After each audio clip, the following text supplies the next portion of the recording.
The moon hung high above the palace roof, cold wind whipping across the blood-stained courtyard. Below, someone swung his weapon, a crimson slash cutting through the air. Bodies fell, groans ripped the night apart. A man stood trembling, eyes sharp but filled with panic. He looked around the corpses, both hands shaking from helplessness. On the rooftop, a man laughed mockingly, his voice echoing through the yard. Ha ha ha, you call yourself head of the Sianwo clan, yet all you do is thrust forward with a few cheap spear moves. Did you forget your clan's famous 13 sword technique? Come to think of it, he sneered, that skill was only passed down to that brat, wasn't it? Guess your head's really messed up now. Killing even your own kin without hesitation. TSK, you fly dragon squad bastards are really something. He was Dugdang, the blood demon Sect's master, the black-blooded shadow. He glanced at the woman beside him and said, "Ah, I forgot. What about that kid?" Then grinned. "Good, looks like I picked the right one. Come, try killing that girl. Make it as brutal as you can." Sianwo Jin, last patriarch of the Sianwo family. And the woman holding that sword is Sianwo Yona, a member of the Sianwo clan. Sianwo Jin staggered to his feet, gazing at the figures behind him, and whispered, "I'm sorry, Captain." The captain's shadow stepped forward and gently placed a hand on his shoulder. Sianwo Jin, trembling again, "I told you, doing your best is enough. The result isn't your burden. Chin up, Jin." He gritted his teeth, thinking, "Captain, you once said as long as we don't give up till the last second, even in defeat, we're not losers, right? Then I'll fight till the very end. If I get captured, I'll just become Dugdang's puppet. Can't let that happen." He looked up at the black sky, eyes red. "Fine then, if I must die, I'll die by my own way." Dugdang frowned, his voice low and furious. "You bastard, what are you doing?" Sianwo Jin's eyes blazed. "You can kill me, but you'll never use my body. I'll never let you live in peace. Even as a ghost, I'll hunt you down." With that, his sword pierced his own chest, blood spraying as Dugdang shouted, "No, you damned fool." Sianwo Jin kept his defiant grin, ending it on his own terms. As his breath faded, regret echoed in his mind. "If I'd known it would end like this, I'd have lived properly. I wouldn't have used excuses to avoid fighting my brothers. I would have gone all out." Darkness twisted into a violet whirlpool. A deafening roar shattered the night. "Sianwo Jin, you brat." A voice thundered as light burst forth. "Boy, got anything left to say?" That familiar scolding tone crashed over him. Sianwo Jin opened his eyes. He was kneeling in a grand hall, hands bound, his body small and chubby. Huh, is this a dream? Sianwo Young, patriarch of the Sianwo clan. He thought, "Father, since that day, I haven't seen you. It's already been 10 years. Then Sianwo Jin stammered, Father." He looked down in shock at his own round hands. The patriarch growled, "So your silence means you admit killing Dan Hazong, the third son of the Dan family, your would-be brother-in-law?" Sianwo Jin froze, mind racing. "Brother-in-law? Did I kill Dan Hazong, my only friend? But he died over 10 years ago." Memories flickered, one drunken night long ago. That day, I had no reason nor the ability to do such a thing. Could it be? I've returned to the very day I was falsely accused of killing my only friend. He lifted his head and explained, "I don't remember." The patriarch roared like thunder. "Fool, useless brat. Is that your answer? How am I supposed to face the Dan family now? Should I kill you and send your corpse as apology?" 3 men stepped out, each wearing a smug grin. Sianwo Song, the eldest son. Sianwo Hyok, the second son. Sianwo Ji, the 4th son. Sianwo Hyok smirked. "How about crippling him first, then handing him over alive so they can vent their anger?" Sianwo Song added, "No, just throw him out of the house. They'll take care of him themselves." Sianwo Ji was the first to suggest, "How about sending our 3rd brother to the demon front? The Martial Alliance just demanded one direct descendant to the front lines. He's bound to die anyway. At least it'll make him useful. That way we won't have to go ourselves." Facing the cruelty and scheming of his own brothers, Sianwo Jin thought bitterly, "Right, this way you can all avoid the front lines. The demon front, where the Martial Alliance holds back the blood demon sect in the south. 10 years ago, their clash was known as the Blood Tear War. After endless battles, The Alliance barely managed to stop them from advancing into the Central Plains, but Yan'an was completely lost. Since then, they've been recruiting volunteer martial artists from Yan'an to hold back the Blood Demon Sect, calling it the Anti-Demon Front. But that's old history. Now the Alliance only scrapes together one direct member from each clan for the front lines. With my pitiful skills, I wouldn't have been chosen, but this murder case gives them an excuse to get rid of me. A dead man nobody will miss. For my brothers, this setup is just too convenient. One of them definitely arranged this false accusation. Father has decided I'll be sent to the front lines, exactly like in my old memories when I was 21. Tonight, 2 people will come to the prison to meet me. This time, I must seize that chance. A trembling female voice called soft, "Jean, brother, are you all right?" Before the iron bars stood a brown-haired girl with a ribbon, Sianwa Yona of the Sianwa clan. He smiled. "I'm fine. What about you?" She shook her head. "How could I be fine? But I believe you're not the killer." He thought. In the past, I'd only cry and thank her over and over. Then he replied, "You're right. I'm not the killer." She hesitated. "Huh?" He asked, "What is it?"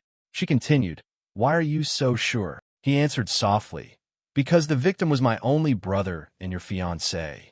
I had no reason to do it. More importantly, I was dueling Dan Hazong face to face, yet my sword, which I didn't even bring, was found in his back." Her eyes widened. "Then why did you act like you confessed in front of Father earlier?" He sighed. "Because heading to the front line seems like the better choice for me." She gasped. "What?" "Mother died early, and my maternal family couldn't help, so I had to survive on my own. I was called a prodigy for my memory, but to survive, I had to play the fool. That habit ruined me. By the time I realized it, I'd become a real idiot, smiling awkwardly while everyone mocked me as the family's disgrace. That's who I've been for 21 years. To change that, I must leave home and go to the front lines to meet that man. Sealpung, the mad dragon wind. But something's different. Yona's attitude today has changed. Maybe it's because this time I didn't cry. After she left, another set of footsteps stopped before the bars. He turned his head in surprise. "Father." He stood there, his eyes strangely different. The hero thought to himself, "Even Father is different from my memories?" Before, when I tried to run away, he only sighed and left. The patriarch's voice rang out. "Were you truly falsely accused?" He froze. Did Father hear what I said to Yona earlier? He looked closely and went on. "Sianwa Jean, I know you pretended to be stupid, but I didn't know you wanted to leave the clan. If I had known sooner," he bowed his head. "I'm sorry, Sianwa Jean. Your life was in chaos because of this incompetent father." He was stunned. What's happening now? What did I do before? How much did I cry while Father ignored me? And now he apologizes to me. Could it be that because I have changed, everything else is changing too? Before, no matter how my brothers tortured me, Father turned a blind eye. Perhaps the in-laws' influence was too great. Even as patriarch, he had to be cautious and follow them. The patriarch stood before the bars and asked softly, "Do you wish to request anything?" He looked up. "Then please allow me into the Tong Thursday Cac of the patriarch for one day." The patriarch frowned. "The Tong Thursday Cac, only one day?" He added, "I'm ashamed I don't even know my family's martial arts. I want to learn something before going to the front lines. In my previous life, I eventually became a clan head, but I was so neglectful I knew nothing of the Sianwa martial arts. That's why I must secretly learn others' techniques, and if I can master my clan's 13 sword, I'll advance quickly." Father looked at him for a long moment, then said, "You want to learn martial arts in one day only from books?" He smiled. "Better than not trying." The patriarch nodded slightly. "All right, I permit it, but practicing the mind technique alone is very dangerous.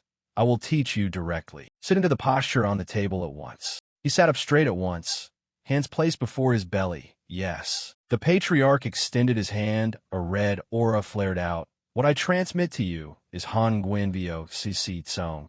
I recite the formula, you memorize it." His voice rang slowly. "Breathe at the origin gives birth to sound. Yang rises, and the primordial chaos appears." He was stunned. Han Nguyen Vio Cc Tsong. This is the mind method only the patriarch may cultivate. Father intended to pass it on to me? He should have been glad. Yet a strange feeling rose in his chest, warm and sharp at once. He wondered what this thing was. Cut to the next day. The three brothers rushed in to block him. No way. Father intends to let that guy into the archive? Please reconsider. If Sianwa Jin dies without accomplishing anything, the family's honor will be further damaged. The patriarch turned his back, his voice decisive. I have decided, do not mention it again. They were about to say more, but he strode away. After all, it is only one day. Inside the archive, the hero folded his hands happily, thinking, one day is more than enough. The dust of books smelled of old paper, sunlight filtered through the window. Today, I will memorize martial arts. Not to use them immediately, but to stuff the techniques into my head absolutely. With my memory that never forgets anything seen once. People once called me a prodigy. At the front lines, I survived by observing and copying teammates' moves from memory. Later, Captain Sealpung even taught me scene memory techniques. So everything here today was destined to sink into my head. I will use it well, with no regrets. Starting from the Hongwen Vo Cuc, Song father taught me yesterday. Then onto my clan's 13 sword. After a while, he read until his eyes went blurry, feeling half dead, his body limp and his head spinning. Sure, he had stuffed a mountain of text into his brain, but honestly, the 13 sword form still made no sense at all. This won't do.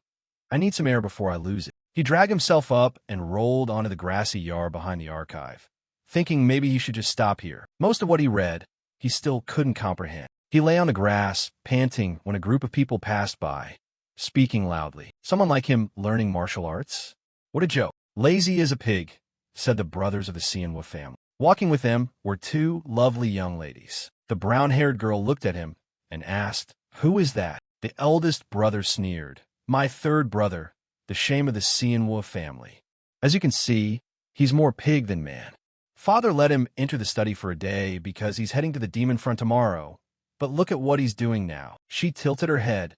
"He's going to the demon front?" "Oh dear, miss," said the eldest. "Please, that fool isn't worth your concern." "Lady Zhuge," the second brother added. "Exactly, look at him, he's like a pig." The youngest chimed in. "He's only going to the front lines to atone for his crimes." Sianwa Jin looked at Lady Zhuge and thought, Zhuge? Could that be Zhuge Seal, the sword genius who appeared like a comet? He'd heard she traveled among clans to gain experience, which explained her visit here. The youngest stepped forward, his face full of mischief. "So, how's your training? Since you entered the Patriarch's private archive, show everyone your progress." Jean smiled kindly. "What difference can one day make?" The boy suddenly dashed forward like an arrow, his fist swinging straight for Jin's face. Instinct kicked in. Jean stood up and blocked the punch, dark violet energy bursting out at the impact. The youngest froze, eyes wide. "What?" Jean stood firm, thinking, just blocking one punch hurts this much? I really need to fix this weak body soon. The crowd behind burst into laughter. He got stopped by a pig. What a slow punch. He's leaving tomorrow. Let's see in would Gi carry the family's shame out with him. Gi roared and charged, his fists slicing through the air in a flurry. Jean pressed his palms together, channeling energy to deflect and guard. With each blow, his eyes sharpened. Wait, these movements look familiar. Of course, this is Sianwu clan martial arts. The swift wind, 13 forms. He exclaimed aloud, "Nice." The youngest blinked. "What? Did you just say nice?" Jean laughed awkwardly, waving his hand. "Ah, slip of the tongue. Come on, keep attacking." The boy glared as the onlookers shouted. "Hear that, Gi? He said your punches are nice. Hit him harder, hit him more." Gi's face turned crimson with fury. He roared again and lunged while Jean calmly breathed and recorded every motion in his mind, feeling his heavy body slowly adapt to the rhythm of the wind punches. Gi bellowed, "Die!" While Jean blocked and observed, the confusing parts from the manuals suddenly made sense. So that's how the movement goes. Gi shifted from his wild punches into a flurry of kicks targeting weak spots, the technique known as Furious Dragon Wave Breaker. But his rhythm was off, leaving a huge opening below. Jean twisted his hips, formed a hand seal, and released a burst of inner energy. He seized the moment and struck straight into the man's chest. The man staggered back, his face twisting in pain. Both of them were gasping for breath, but a bit of blood spurted from the youngest brother's mouth. The others sneered, the eldest clapping mockingly. "Ha! Even a pig can get lucky once." What move was that? Show us again. Jean cursed inwardly. Damn it, I'm exhausted. Lady Zhuge glanced over disapprovingly. Bullying someone who's already worn out and ignoring your injured brother?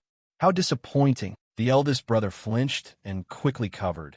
No, I was just about to check on Sienwu Ji's wounds. The second brother crouched to help Ji up, still smirking. Jean watched them leave and sighed, pathetic.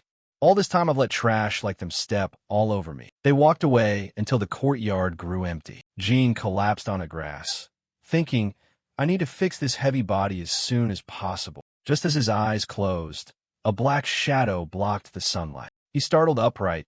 Ah, father. Xian Weiying stood before him, calm-eyed, watching him sprawled across the courtyard. Jin's heart pounded, sensing something big was about to change. Awkward and nervous, he tried to speak, but the patriarch simply looked at him and said softly, You've worked hard, Xian Weijing. Well done. Of my 4 marriages, only one was made from true feelings. I once believed everything I did was for the clan. Now, I'm not so sure anymore. He turned and asked, Have you read the Sienwu 13 sword manual? Jean startled. Yes, father. The patriarch nodded slightly. It's been long since I practiced swordsmanship. Rest for a while, then return to the archive. With that, he drew his sword. The blade flashed like thunder, flowing from the first form through the 13th. Then it circled back to the first, each motion faster and clearer, every turn and slash etched sharply into Jin's eyes. He held his breath, watching intently, then realized his father was demonstrating the entire 13 sword forms for him to memorize. He was doing it all for his sake. Scene shifts to later. Jean returned to the archive, sitting among piles of books, opening the manual once more. He matched each word to the sword paths he had just seen in the courtyard. He flipped to the final volume, having finished even the ancestral journals. They left behind many insights, though he understood little, and the forms were still blurry. Just as he was about to close it, he paused. One edge of the cover felt unusually thick. He slid a finger in, gently prying apart a glued layer. As expected, there was something hidden inside. A thin folded paper slipped out, covered in old ink, detailed variations of the forms. So this was the full explanation of the fist and sword techniques. Night fell over the tiled roofs, the wind whispering through the window frame. Xian Weiyona sat before her mirror. She loosened her hair ribbon, gazing quietly at her reflection and letting out a long sigh. A flash of Lady Zhuge's image crossed her mind. She seemed slightly jealous of that woman's beauty. Her hand clenched the comb so tightly it snapped in half as she let out a quiet hum. Just a little older, and I'll show them all. Outside, the chatter of servants grew louder. The 4th young master got beaten up by the 3rd, and to faint in front of Lady Zhuge? How embarrassing is that? She suddenly stood and stepped into the outer room, startling the 2 maids who immediately dropped to their knees. Her gaze turned cold. What did you just say? 4th brother was injured and fainted after being struck by 3rd brother. The maid stammered, Why yes, my lady. The 4th young master was defeated and injured by the 3rd young master, Xian Weijing. Her eyes gleamed, a faint smile curling her lips. Impossible. At a guest room, the 3rd young lady folded a paper and placed it down. This is the information about the 3rd son of the Sienwu family you asked for. I bought it from an informant nearby. The other girl nodded. Thank you, I'll pay right away. The 3rd young lady chuckled. No need to be so formal between us. But why are you investigating that chubby young lord? I was shocked earlier. A martial family heir with a body like that, and eyes hidden behind fat folds. She nodded slightly. True, the 3rd lady continued. Now that I think about it, he kind of looks like that precious doll you adore. Is that why you asked me to investigate him? She shook her head. His move that knocked down the 4th young master wasn't ordinary. I'm curious about his past. The 3rd lady pondered. It could have been luck. She sighed. Maybe. The 3rd lady went on. My martial arts are stronger, but your eye for detail is sharper than mine. Still, why care about a fat man who runs out of breath after a few moves? Even our master gave up trying to understand your strange curiosity. Her eyes lit up teasingly. By the way, I've always wondered, can you really read with all that hair covering your eyes? She calmly replied, If I can see it, I can read it. Then when will you finally lift that fringe? I don't understand why you hide such a beautiful face. She smiled gently. Would you like me to lift it then? The third lady paused, then replied, no, I don't want to share the attention. I'd get jealous. Honestly, just thinking about it feels terrible. You hate attention anyway, and I'm just glad to be your friend, Chongyun. I feel the same. I like you because you're not like the usual Zhuge women. Early morning in the main courtyard. Servants bustled as the patriarch gave instructions to Jean. For the honor of the clan, you must stay strong and bring glory. Jean clasped his hands and replied clearly, I'll bring pride to our family and return to visit everyone. Please rest assured, Father, your son will make the Xianwu name shine. Thank you, Yona, for waking up early to see me off. She shook her head. It's only natural to see you off when you're traveling far. Then she handed him a small bundle. Rice balls, I made them for you to eat on the way. He asked in surprise, You made these yourself? She nodded, but I can't promise they taste good. He laughed. You're the only one kind to me. I'll enjoy every bite. The group departed to explain a bit about his younger sister. She's a bit twisted. She craves recognition, obsessed with being admired, showing extreme jealousy, wanting to steal or become others, mimicking Lady Zhuge, pretending to pity the weak just to feel superior. But when Jean doesn't cry like before, she suddenly changes her attitude. Leaving the city, the sound of hooves thundered. Jean tugged the reins and shouted softly. The group came to a halt. The escort leader, the wanderer Zhang Gang Song, asked in surprise, Young master, do you wish to rest? It's still early. Jean glanced at the group, thinking, so this is the leader. They must be worried I'll try to run away. Then suddenly he said, From now on, I'll run all the way to Yan'an. Everyone froze. He added also to lose weight. One of the subordinates hesitated. You can't be serious, young master. That's extremely far. Are you planning to run there with that body? We admire your resolve, but we have a contract. If you arrive late, we'll suffer great losses. Jean suddenly pointed at his horse. How about my horse then? The man replied, It's a fine horse, yes. But what does that have to do with anything? Jean immediately continued. I'll give this horse to you all. A horse like this would fetch quite a good price, wouldn't it? The man checked the horse and nodded. Yes, this horse is valuable. Jean thought, just as I expected. The man added, To be honest, young master, you could name any price for this steed, but taking it as a fee would be too much for us. Jean paused, surprised. That's quite an unexpected reaction. He bowed slightly. My apologies, Warrior Zhang. I misjudged an honest man like you. The man waved his hand. No, Jean continued. I know full well how valuable this horse is, but I still have to go to the front lines. Besides, if I keep it, I'll rely on it too much and my battle spirit will fade. So, let's call it fair exchange.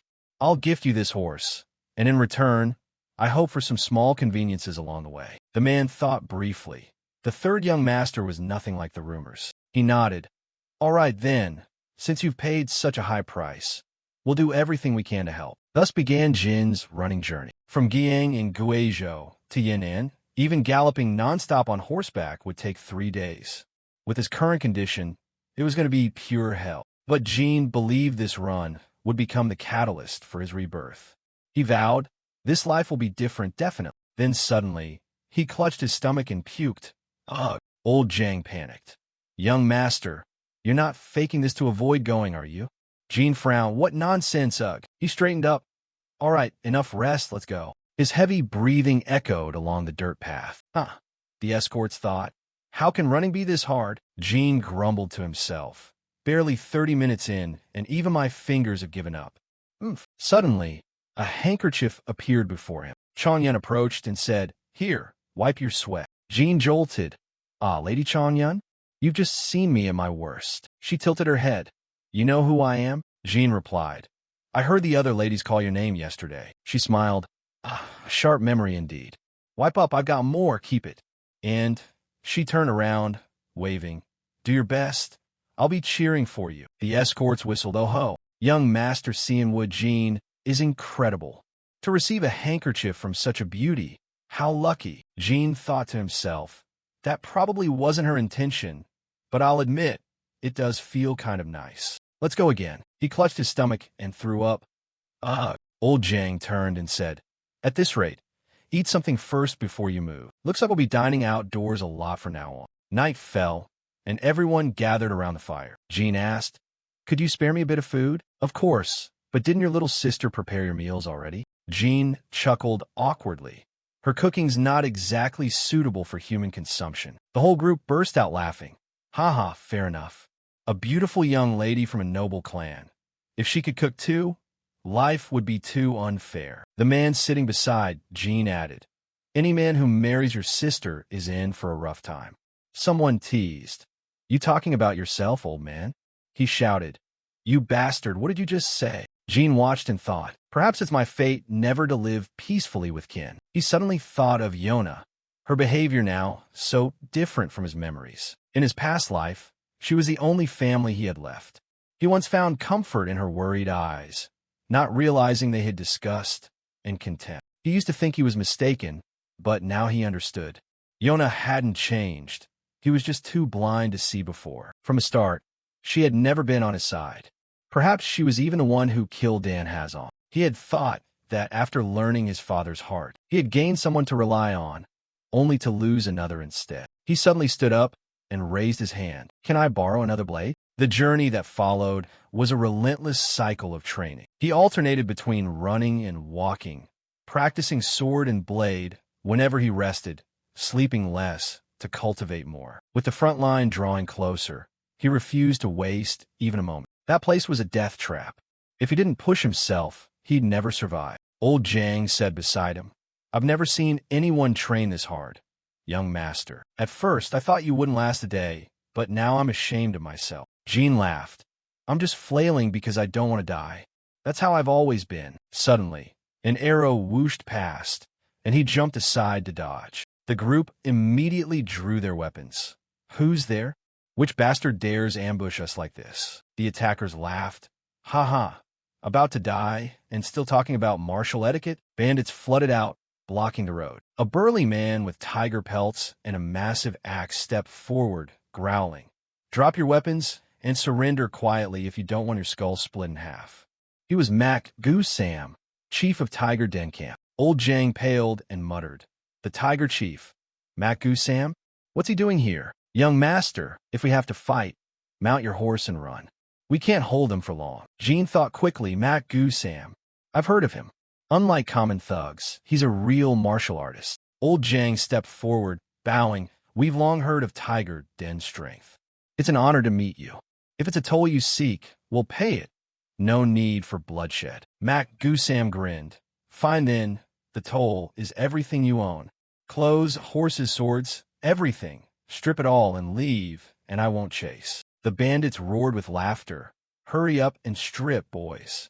If their butts look nice, we might jump in too, ha-ha." Old Jang turned to Jean in panic. "Young master, get on your horse now, we're out of time." Jean clenched his fist and shouted, "You bastards dare ambush the third young master of the Sianwo clan? You looking to be wiped off the map." The bandits sneered. "You're the third young master?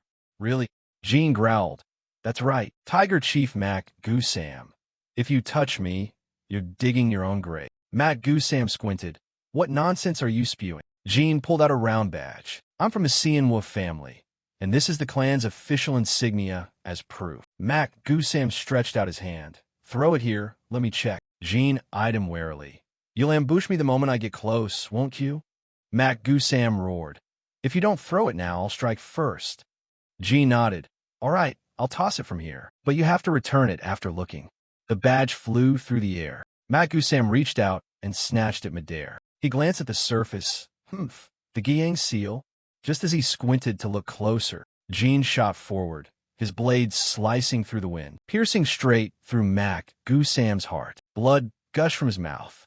The bandits panicked. What? The boss. One of them charged in to block him. Another swung his sword down. Jean slid half a step aside, narrowly dodging, then swept his blade in a wide arc, the glinting steel tracing a crescent through the bandits. Screams erupted as they fell one after another. Old Jang shouted, voice trembling, "Support the young master." The bandits broke into chaos. "Spare us. Run. Scatter." Jean took a deep breath and smiled. "Yes, this is it. My body, my soul, both rejoicing in the air of battle. I've returned." A while later, The bloodied hilt in his hand trembled slightly, and he collapsed onto the ground, gasping, "Good grief, I'm dead tired." The corpses of bandits littered the earth. The escort group stood frozen, staring at him lying amidst the carnage. Old Jang squinted, half joking. "Young master, are you some hidden master who turned young again?" Jean laughed. "No way, if I were, would I be lying here like a broken sack?" The man nodded. "Fair point, but still, killing without hesitation at your age, that's rare. And seeing you resting so calmly in a field of corpses really makes my imagination go wild. Also, your sword glowed earlier. Was that sword aura?" Jean shook his head. "No. The 13 sword forms of Xianwu are illusion-based. You probably saw after-images." The others gaped. "That's the famed Xianwu 13 swords? Truly a noble martial art. To think a mid-tier technique could carry such power. I'm 40 and have cultivated inner energy for 20 years, yet I feel ashamed." Jean asked, Warrior Jang, what kind of internal art have you practiced?" Old Jang replied, "The 6-harmony technique, the only one I could ever find." Jean coughed inwardly. 6-harmony technique, huh? That's a third-rate manual you can find in second-hand stalls. The impressive part isn't the technique, but that he built 20 years of inner power with it. Perhaps he never reached orthodox martial arts, but his perseverance deserves respect. Looking at him, Jean saw a reflection of his past self, begging and scavenging for scraps of martial knowledge. Then the old man turned to the group and said, "Let's move, keep going." The days of endless running continued. Finally, they arrived in Yan'an. It had taken 9 long days. Someone sighed. 9 days just to get a proper bed again. Jean laughed. "It's the last day. Let's head to an inn and have a drink, my treat." Old Jang laughed. "Ah, that's our young master, generous as ever from a noble family." The group gathered around the table. Jean turned to Warrior Gong. "Once this job's done, are you heading home for good?" The man replied, "Yeah, I've got a wife and kids now. Can't keep living by the sword forever." Old Jang teased, "See, I told you wanderers shouldn't marry and have kids." Another cut in, "If you're jealous, at least hide your face before saying that." The tavern door opened. Whoa, a beautiful lady just walked in. Jean looked up. A young girl in blue entered, her face strangely familiar. He muttered, "Isn't that the girl from before?" Jean exclaimed, "Ah, Lady Chong Yun." He smiled and waved. "What a coincidence meeting you here. If you don't mind, please join us at this table." She ignored him completely, walked past, and pulled out a chair to sit at the next table, leaving him awkwardly standing. "Ah, you've already sat down?" "Ha." The group crowded around. "Welcome, my lady. We were about to have some drinks. Would you like to order first?" Old Jang added, "Ha. What a coincidence meeting again here." She said softly, "I'll order later," then added, "I'm actually planning to volunteer for the Frontline." Jean froze. Everyone stared. The lady wants to go to the Frontline? Why? She raised her cup, but stayed silent. Jean thought, even seasoned warriors dread going there. That's why they enforce conscription.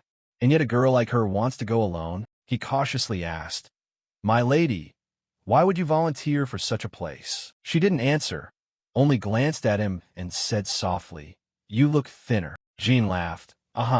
Must be from all the walking and training lately. So you noticed, huh? She nodded.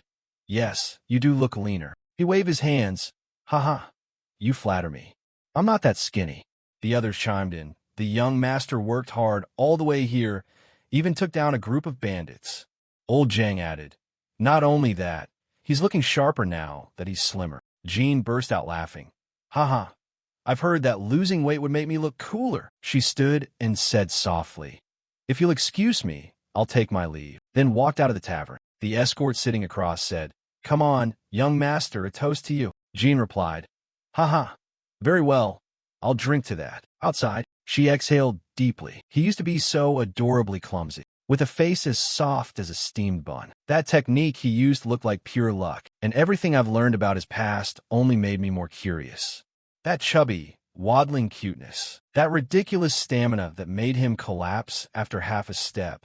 It's simply unacceptable. How could I ever let someone that cute be killed by the demons of the Blood Devil Sect? I have to protect him. This is the sacred duty of one who has discovered a hidden form of cuteness the world has failed to appreciate. That's why I followed him all the way here, but now the reason for going to the front lines no longer exists. Her family must be worried. She sighed under the night sky. I'll head home tomorrow. Just then, a piercing scream cut through the air. Help! She instantly drew her sword, dashing toward the source of the sound. Who's there? A massive shadow burst out from the bushes. She spun, her blade flashing a crimson arc through the night. She noticed the figure wasn't even trying to defend itself, so she decided to end it with one strike. She turned and swung her sword like light. The creature was still standing, red energy pulsing violently from its body. The sight made her freeze for a second. It lunged at her, sending her flying back as she coughed. What on earth is that thing? You disgusting freak. The monster charged forward again. As she took a defensive stance, her blade slicing across, but it didn't even flinch. Hearing the commotion, the escorts rushed over. What the hell is that? One swung his sword, but the instant the blades met, his weapon shattered, and the creature's strike pierced straight through his stomach. Taking that chance, she moved behind it and slashed, only for the monster to grab her sword mid-swing. It turned its head with a grotesque grin, making her break into a cold sweat, frozen in fear. Just then, something flew in. Jean ran over and shouted, "My lady, are you all right?" She looked at him and replied, "I'm fine." But seeing the situation, he turned and yelled, "Everyone, get inside the inn now." Old Jang responded, "What are you saying, young master? That thing killed old Yuan already." Jean replied, "It's going to chase us anyway.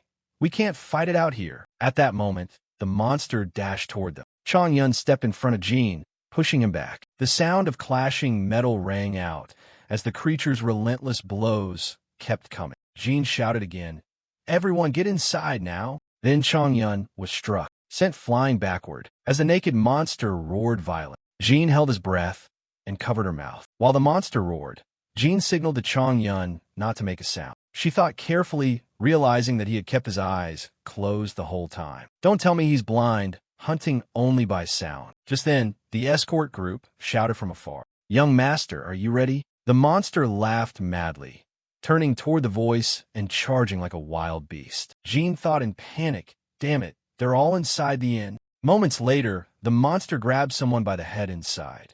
The inn had turned into a massacre, filled with screams. "Damn it, it's holding a child, that freak." Jean and Chong Yun rushed into the chaos and saw the monster attacking old Jang. He screamed in shock. Where the hell did this monster come from? Impossible. Jean dashed forward, slamming a punch into the creature's back. The impact sent it flying, its body crashing through tables and chairs. Jean stepped forward and shouted, "Everyone stay quiet." Old Jang called out, "Young master, fall back for now." The people inside screamed, "Help, there's a madman."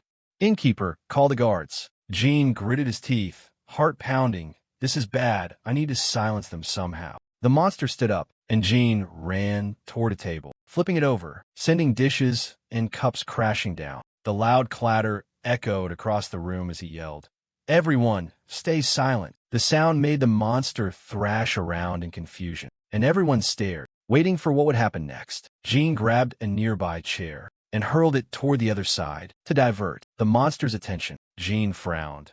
"Not loud enough. Is there anything that can make more noise?" Chong Yun suddenly gathered energy, blue aura sparking around her. She leaped up with a shout, slashing down with her sword. The red-eyed monster blocked the attack, then knocked her flying backward. She rolled to the ground, then charged again, attacking in a relentless storm of strikes. She took a deep breath and shouted, "Now." Jean turned and warned, "It's extremely sensitive to sound. No one must make a single noise." Then he thought to himself, staying silent alone won't be enough. First, we need noise to lure it in before striking. If sound erupts from all directions at once, it won't be able to move so freely. Jean held a pile of fragile, noisy objects behind the monster and signaled "shoo" to Chong Yun. The room fell completely silent. Jean hurled the entire pile toward 4 different directions. The items bounced and clattered across the hall. The monster froze, turning its head instinctively toward the sound. Jean narrowed his eyes. This is it. Not a single mistake allowed. If those claws touch me, this weak body will be torn apart. He crept up beside the monster, sweat dripping from his temple, his 2 fingers poised, aiming straight at the back of its head. Everyone held their breath, nervously trembling. The monster heard the slight sound and turned its head, its shadow engulfing Jin's face. Jean froze as it loomed closer, sweat beading on his forehead. He gritted his teeth. Damn it, there's no way to retreat now. Seeing this, Chong Yun panicked and immediately rushed forward to attack the creature. Jean reached out his hands, clamping both sides of its head, prying its jaws wide open as it screamed, hot breath washing over him. Chong Yun stopped, gasping in shock. What the heck is that? Jean pressed harder, slamming the monster to the floor, forcing it down with both arms. Honestly, I wouldn't know who's the beast here anymore. Its massive mouth gaped wide as Jean shouted. Its mouth aimed for the inside. Chong Yun thought to herself, right, my sword aura couldn't pierce its skin, but its throat might be the weak point. She gripped her sword tighter, blue light flaring around her, her breathing rough but her eyes steady. One strike, it has to be perfect. Energy surged. The sword glowed like a crescent moon. She leapt forward, spinning down, driving her blade straight into the monster's throat. The creature convulsed violently, dark red blood spurting out. Chong Yun froze for a moment, stunned, unable to move. Then Jin's hands joined hers, channeling the power of teamwork, both pressing down together with all their strength. The monster's clawed hands scraped the floor. Its groans dragged on before fading into silence. It stopped moving. Jean and Chong Yun panted, drenched in cold sweat. Everyone who witnessed it was utterly horrified. The next morning, the front courtyard was veiled in morning mist. Two bodies lay on the stone steps, covered with white cloths. Everyone in the estate bowed their heads in silence. A few men stood in a line, watching quietly. Old Zhang spoke up upon seeing Jean. You're leaving already, young master? Jean smiled. It's a long road, so I plan to set out right away. Old Zhang nodded. Safe travels, young master. May fortune stand with you on the battlefield. Jean clasped his hands, thanking them and wishing everyone good health. To Warrior Gong, he added, may you soon build a happy family. He opened his pack and took out several books. I had 5 copies made, but it seems I'll only be giving away 3. They received them, puzzle. What's this? Jean replied calmly. Nothing grand, but it should be better than the old technique you're using. They froze. Wait, you mean? He nodded. Yes, it's the foundation core technique. The man panicked. Young master, that's too much. Jean added, at the end, I also wrote down a few sword techniques. They're nothing special, but you might find them useful. He thought to himself, the foundation core technique was what Captain Sealpung found and gave me in my past life. Thanks to it, someone like me, with almost no inner strength, rose to the top ranks in less than 10 years. In other words, this was the very method that made me a first-class warrior. Old Zhang's voice trembled. Why would you do this, young master? How could we ever repay you? Jean smiled. We crossed life and death together. If that doesn't make us friends, what does? I no longer need it, and giving it to friends isn't some great favor. He brushed his sleeve and said, I must go now. If I delay any longer, crossing a few hills will take the whole day. I look forward to the day we meet again as first-rate warriors. Old Zhang gripped his arm. Then I'll become one and find you. When that day comes, we'll drink together. Jean and Chong Yun turned and walked away from the gate. She glanced at him curiously. I've never seen a warrior share his technique with outsiders. You're truly unusual. Jean smiled. It's not a secret of the Xianwu clan, so I saw no reason not to share it. They walked along a forest path, dry leaves crunching beneath their feet. Jean tilted his head. Are you really going to the front lines? There are monsters like the one from last night. Immune to sword aura. You could die there. She looked into the distance and spoke quietly. I thought a lot last night, but I still believe going is the right choice. If what you said is true, that countless creatures are pouring out from the front lines, then surely, right now, someone is risking their life to hold them back. If I turn my back now, it's no different from pretending not to see them. That's not the life I chose when I began training, and it's not what my father taught me to live by. She stopped and looked straight at him. Xianwu Jean, when you look at me, do you see a young girl or a warrior? Her voice carried no hesitation. Jean froze on the spot. His hand clenched tightly, and he scolded himself. So, I've been treating a warrior like a fragile maiden in need of protection. He turned, clasping his hands. It seems I misunderstood your resolve. I apologize. She smiled, eyes shining. Apology accepted. You admit your mistake and say it outright. That's refreshing. Jean nodded respectfully, his heart feeling lighter. Scene shifts to the yin-and front line of the Blood Demon Sect, a dark forest filled with gloom. A young martial artist was stabbed from behind, blood gushing as his scream tore through the woods. The lifeless body fell, blood soaking the ground. The attacker grabbed a girl, twisting her arms behind her back, laughing wickedly. How dare you turn your back when your elders stand behind you? From the surrounding trees, demonic soldiers leapt down, surrounding them. The fiends of the Blood Demon Sect crawled out like beasts from the shadows. Their leader narrowed his eyes at the girl, voice dripping with malice. That guy your lover? Don't worry, I'll make you forget him soon. The man was Jamak, the head of the Sang Sao Chilhyang. The second one, Goyajul, moved closer, licking his lips. Look at this prey, I'm already drooling. From afar, a red flare shot into the sky. They clicked their tongues. Those annoying soldiers will be here any second. Grab another one and move out. Catch one more before we retreat. The whole group sprang from the treetops. The militia in plain clothes turned and shouted. Everyone, take defensive positions. Steel clashed with a sharp ring. A group of women formed a circle, defending together and yelling. Hold the line. The captain will arrive soon. The Blood Sect members sneered, closing in rapidly, their twin sickles slicing wild arcs of light through the narrow forest. With a sinister grin, one of them hissed, "You think that's enough to stop us?" Battle erupted across the forest, the women holding out desperately for reinforcements. Suddenly, something caught the leader's attention. At that moment, a figure stood tall in the clearing, hair tied high, eyes glowing like burning embers, his aura freezing the air. The cultists fell silent instantly. It was Mayu Jiam, 13th Flying Dragon Division, captain of the 4th Unit, the Eagle Sword of Dachin. Seeing him, the soldiers shouted, "Captain's here!" The bandits panicked, scattering. Damn it, their dragon sword really showed up. Boss, what now? The leader smirked. He's alone. I'll handle him.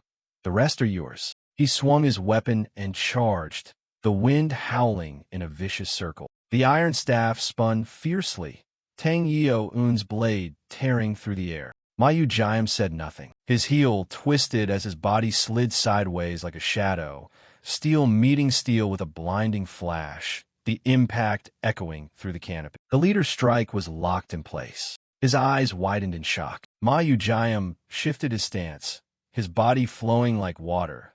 The blade traced a blinding white arc through the air. The bandit leader was flung backward, slammed into the ground, and slid several meters, his breath broken. The sword's afterimage still humming coldly in the air, silent and merciless. The bandits behind him froze, paralyzed with fear. As the leader staggered up, one of his men yelled, "Boss, someone else is coming." Another snap, what? A green silhouette landed lightly on a tree branch above, her robe fluttering like leaves, crescent-shaped blades gleaming on her wrists. The bandits gasped. It's Tang Yeo, Un of the Tang clan. Her eyes were icy cold. At the same time, Mayu Jiam pressed the attack, his sword lunging straight ahead, metallic clashing bursting in rapid succession, blue sparks scattering wildly. The leader gritted his teeth, blocking several strikes before being forced back, roaring in frustration. That prey is mine. The rest of you deal with everyone else. His underlings shouted in unison, "Yes, boss." They turned like a pack of wolves and lunged toward Tang Yeoun. A few shouted filthily, "Come here, pretty one. Hey, you're mine." She spun gracefully, her hair and robe swirling in the wind, deliberately drawing them away. The bandits thundered after her. "She's running. Get her." Figures darted through the forest. Tang Yeoun led them deeper into the woods, her steps light and swift, a green blur gliding past the trees. The bandits chased like hounds, panting. She glanced back, a sly smile tugging at her lips. One of them sensed something wrong and turned to look behind. Just then, from the side, a man in white dashed forward and slashed at the bandit, then caught her in his arm, speaking calmly. "I'll release your pressure point soon. Hang on a bit." She breathed heavily, whispering, "Vice Captain." Footsteps rushed closer again. A bandit shouted, "Brother!" Another cried out in panic, "It's the Jiamchang sword dragon, Sagan Il." Then he muttered bitterly, We've fallen into a trap. Tang Yeo-un tilted her chin, eyes sharp with disdain. Only now you realize that, you filthy cult scum? She kicked off a tree and dove like a swallow, her blade slicing the air, sending a freezing wave sweeping across. One bandit was struck back, blood spraying. Another cursed and charged. Boss. A dark shadow dropped straight from the treetop, the sword tip descending like lightning. It was Peng Yang, captain of the 13th Division. Peng Yang plunged down with a fiery roar, his blade slashing a crimson arc that tore through the ground, hurling bandits in all directions. One clutched his bleeding chest and collapsed, gasping, barely whispering, Peng Yang. At the same moment, on the opposite tree, a man in white had been standing there unnoticed, sword raised along his body as he lunged. His strike burned hot like fire, cutting through their ranks, blood splattering across the grass. He muttered, I was having such a nice dream, and you idiots had to wake me up. It was Han Gyo-song, captain of the 1st Division. The bandits gasped. The Blue Wind Sword Dragon is here too? Their faces turned pale. Boss, we need to run. Yeah, you'll taste my blade soon enough. The man added coldly. Think you can escape?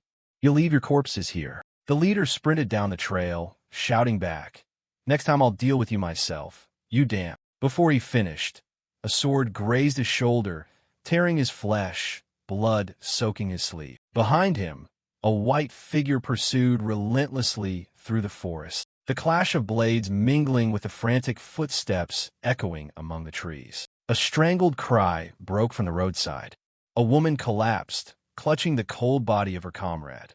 Zhang Rang, please wake up. Ma Yu Jiam frowned at the sight. From the trail, Seal Peng in his red robe hurried over, his voice anxious. I'm late. What's the situation? Ma Yu Jiam grabbed him by the collar, scowling. Seal Peng, why are you only arriving now? If you'd come sooner, we could have taken down one of the 7 fiends, maybe even wiped them all out. Seal Peng lowered his eyes, speaking softly. We were ambushed too. I'm sorry for the delay. Ma Yu Jiam's face darkened as he shouted. Sorry? That's it? You fool. A scatterbrain like you doesn't deserve to be a captain. Another officer stepped in quickly. Enough, captain of the 4th. While we were holding back 5 minor demons, a greater one appeared. Captain Seal Peng slew it and the rest before rushing here. His words silenced everyone. The Chu demons absorbed human essence to grow stronger, a type of fiend considered among the most dangerous. She added, when you see one, you kill it on sight. Surely the captain of the 4th understands that. Ma Yu Jiam said nothing more and turned away. So that's how it is. His deputy started to protest. That's all the reason? Apologize to Captain Seal Peng right now. But Seal Peng pulled his arm back. It's fine. He just lost a comrade. She frowned, but we also... Seal Peng interrupted.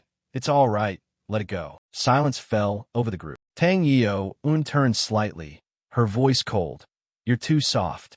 That's why Ma Yu Jiam disrespects you. If you keep holding back, you'll only make it harder for your own people. Seal Peng forced a small smile. Is that so? Another man stepped forward, placing a hand on Seal Peng's shoulder. On his behalf, I apologize. Seal Peng nodded lightly. It's fine. What's done is done. The soldiers carried the wounded away, the air heavy as mist. Someone recalled, Captain, isn't today the day new recruits join? The older officer replied, It'll be a long while before they're ready for battle. Another murmured, Even so, it's something. Let's hope they live long enough to truly belong to this war. Scene shifts to the crimson-tiled rooftop of the 2nd Frontline headquarters against the Blood Demon Sect in Yan'an, clouds stretching across the sky like silk. Inside a spacious hall, a man led everyone in and spoke softly. This is the waiting room. The deputy commander will arrive shortly. Please wait here. Jean walked calmly, his eyes glancing at a young woman registering her name. He thought, aside from Lady Chongyun, it seems she's the only new recruit. Just like before, nothing has changed. Beside him, Chong Angian whispered, Young master, I heard the 13th Division is made up of the youngest members, probably because all the veterans died. Jean chuckled, seems so. In my past life's memory, the 13th Division was indeed the youngest, full of fresh faces. Except for the commander and vice commander, there wasn't a single middle-aged man left. Chong Yun covered her mouth in thought. That's serious. So they're all young people forced into service? Why didn't the veterans volunteer? Jean explained. Because there's no fame here, and certainly no profit. Everything that happens at the front line never reaches the outside world. No matter how many achievements or tragic deaths occur, no one ever knows. Even martial heroes who care nothing for rewards avoid this place. For there's only danger here, not glory. A soft cough broke the quiet in the waiting room, and an old man with silver mustache entered, speaking in a deep voice. Welcome. I am Han Yongbo, Vice Captain of the 13th Flying Dragon Division. Surely you've heard my name. Jean narrowed his eyes, thinking, didn't expect I'd ever be happy to see this old man again. Guess I should play along. Then he spoke, an honor to meet you. But the young man beside him said bluntly, no, I've never heard of you. Are you famous or something? Han Yongbo stiffened, quickly stroking his mustache with an awkward laugh. Many masters on the front line remain hidden due to their oaths of secrecy. Miss, you must not be well informed. She tilted her head. Is that so? I thought I knew all the top masters. Or are you one of those peak experts? The old man twitched, trembling with suppressed anger. Jean, standing beside him, stifled a laugh. Straight to the weak spot. He's probably boiling inside already. The old man hurriedly waved his hand. No time for chatter. I'll assign teams now.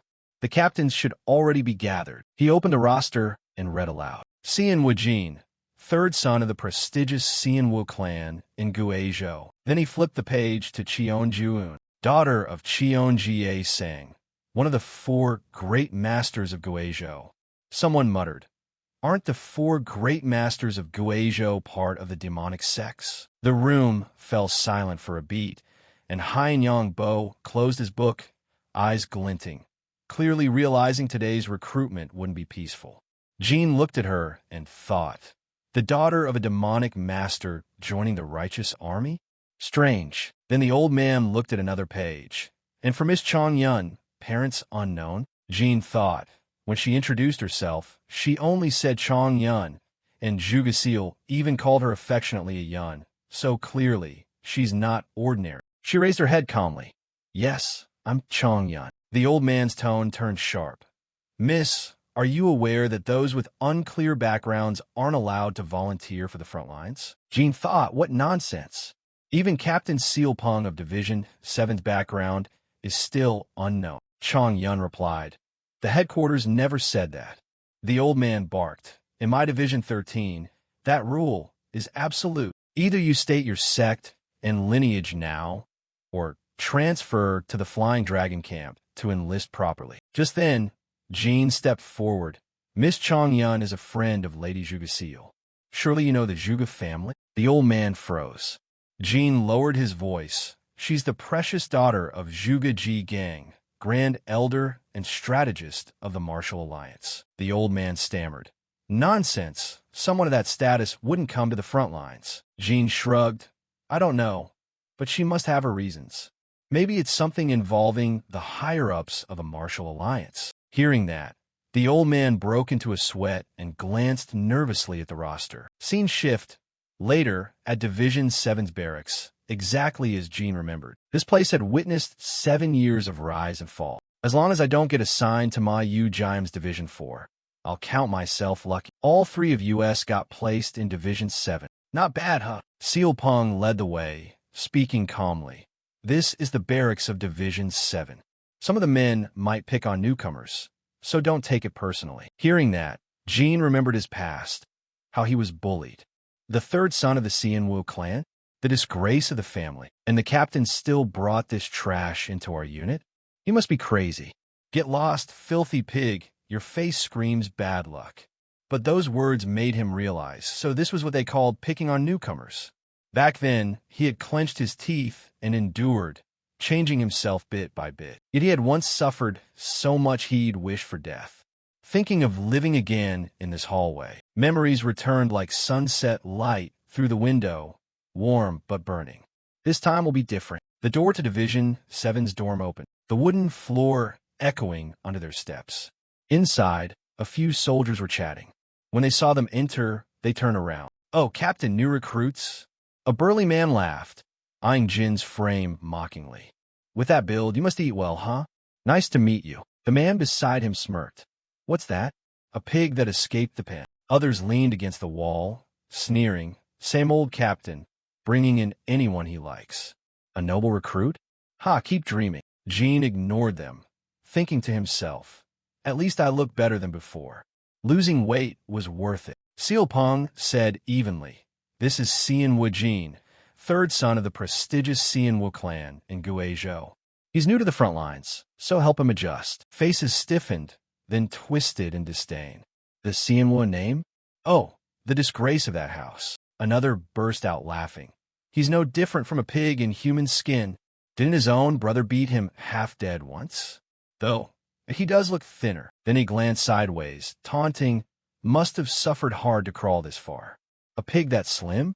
If you plan to bait demons, you should fatten up again. The captain's gaze dropped, sharp as a blade. With just a soft sound, the two bullies who were about to step forward froze mid-move, their necks stiff, the room suddenly tightening like a drawn bowstring. Jin stepped forward, smiling. A pleasure. Hamu Jin, right? The young man blinked. Huh? You know me? Jin nodded gently, eyes calm. I know enough. But first, let's have a quick spar. Wah! Before the question finished, Jin moved like a gust of wind, his foot sweeping low, neath driving straight into the man's ribs. The floor thudded heavily as the man staggered. Jin twisted his wrist, locking his opponent's arm, using the momentum to pull him down and slam him hard. A dull crash echoed through the room. Hamu Jin screamed hoarsely, his arm caught and twisted, body spinning before his back slammed the ground. Jin's expression didn't change. He shifted fluidly, stomping down once more, making Hamu Jin's eyes roll as his breath stopped, his mouth hanging open without a sound. The whole room froze. One man stammered, W, what the hell are you doing? Jin stood up straight, brushing his sleeve, eyes calm as if nothing happened. What am I doing? Weren't you just calling me useless trash? He cursed, his voice trembling. You bastard. Jin glanced at the rest, thinking maybe this much was enough of a lesson, or perhaps he should clean up the whole bunch while he was at it. Just then, footsteps sounded behind him, and a deep voice came from the doorway. What's going on here? Jin paused, lips curling slightly, thinking, finally the big boss shows up. The newcomer entered with a face cold as stone, repeating, I asked, what is happening here? The room fell into tense silence, wind blowing through the window, while Jin stood there smiling as if he'd waited for this moment forever. What kind of nonsense is this? I said, what do you think you're doing? Jin smiled, clasped his hands respectfully.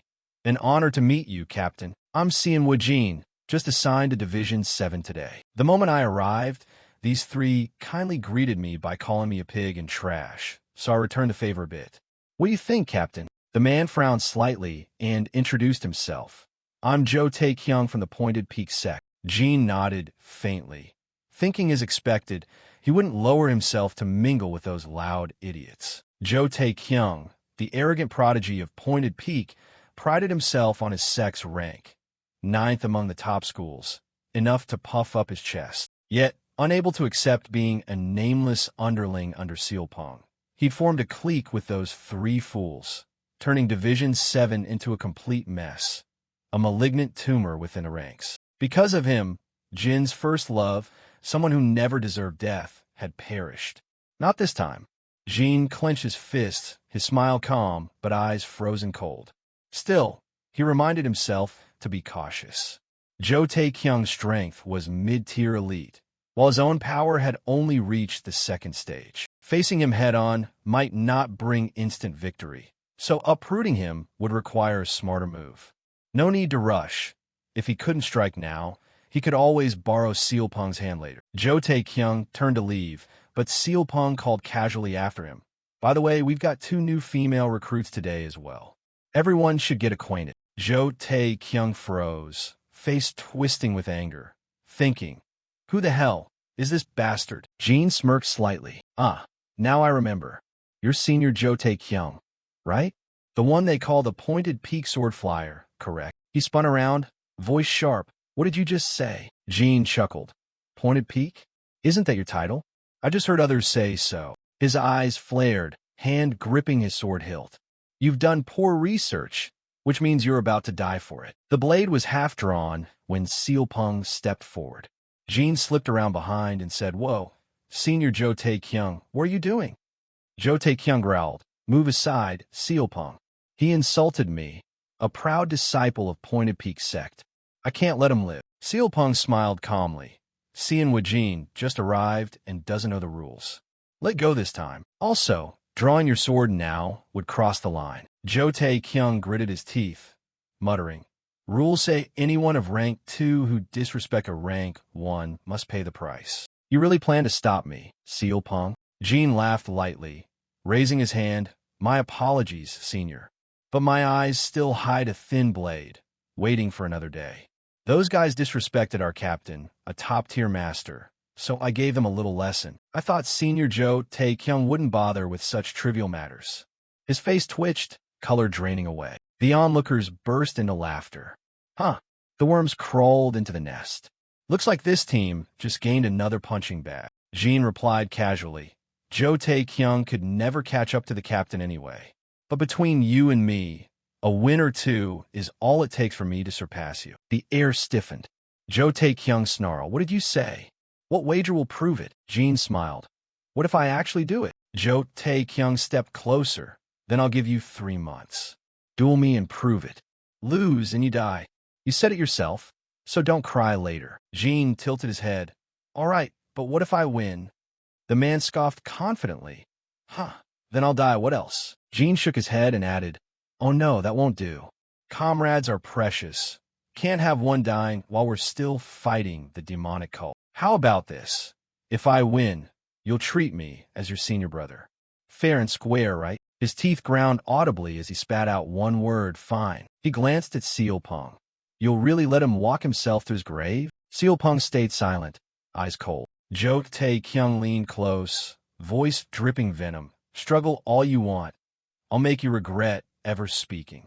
Jean straightened up, lips curling faintly, already setting the countdown in his mind. Jo Tae-kyung flicked his sleeve and left. The 3 cronies hurried after him while Jean chuckled, exhaling softly, feeling light as if shaking off years of dust. One man laughed cheerfully. "Damn, that was awesome. You're seeing Wajin, right? I'm starting to like you already. From now on, we're brothers." Jin's eyes softened as he thought. Bai S.A. Yang, a disciple of the Bai Zhongmun sect, which was wiped out by the Blood Demon cult. No wonder he's thrilled. He just avenged his sect a little. The burly man stepped closer, laughing. "Haha. First meeting, and I already like you. Don't ask why. I could just tell we'll get along." Jean watched and thought, Bai S.A. Yang and Bi Zhonghua, my friend from the past life. They're alive and well this time. I won't let them die again. Sealpung approached, looking Jean up and down. "You sure you're fine?" Jo Tae-kyung isn't someone to take light. Jean grinned. "Then, Captain, push me to my limits. As long as you don't kill me, I'm ready. Just talk to me like normal. I'm part of the team now, and not even older than you, right?" Sealpung raised a brow, then smiled. "All right, as you wish. Since you spoke so boldly, I'll make sure you live to regret it. I'll train you till you beg for mercy." Bai S.A. Young waved his hands. "Don't joke. You've never tried the captain's training. It's meant for top-tier masters. Guys like us can't handle it." Jean only smiled, clenching his fist in his sleeve. "The harsher, the better. 3 months from now, I need to beat Jo Tae-kyung and be strong enough to keep my friends alive on the battlefield. I've suffered enough in the past life. This time, we suffer together, and we triumph together." Then he teased, "You look pretty manly, but are you as confident as you look?" The man froze, then snorted. "Hell no. I fear nothing in this world." Jean chuckled. "Good. Then let's both dive into that brutal training." Bai S.A. Yang grinned. "Fine, I'll show you. I'll join that damn training too." Bi Zhongguan laughed. "I'd love to join, but I've got a bigger dream. Turning my body into steel and smashing those demon bastards to pulp. No time for side quests." Jin's eyes lit up. "Perfect. I want to make my body hard as iron, fly like a meteor, and ram into them until they explode. If I could soar like a cannonball and blast them into chunks, wouldn't that be epic? You got to teach me some of those external techniques, brother." The man blinked. "Huh?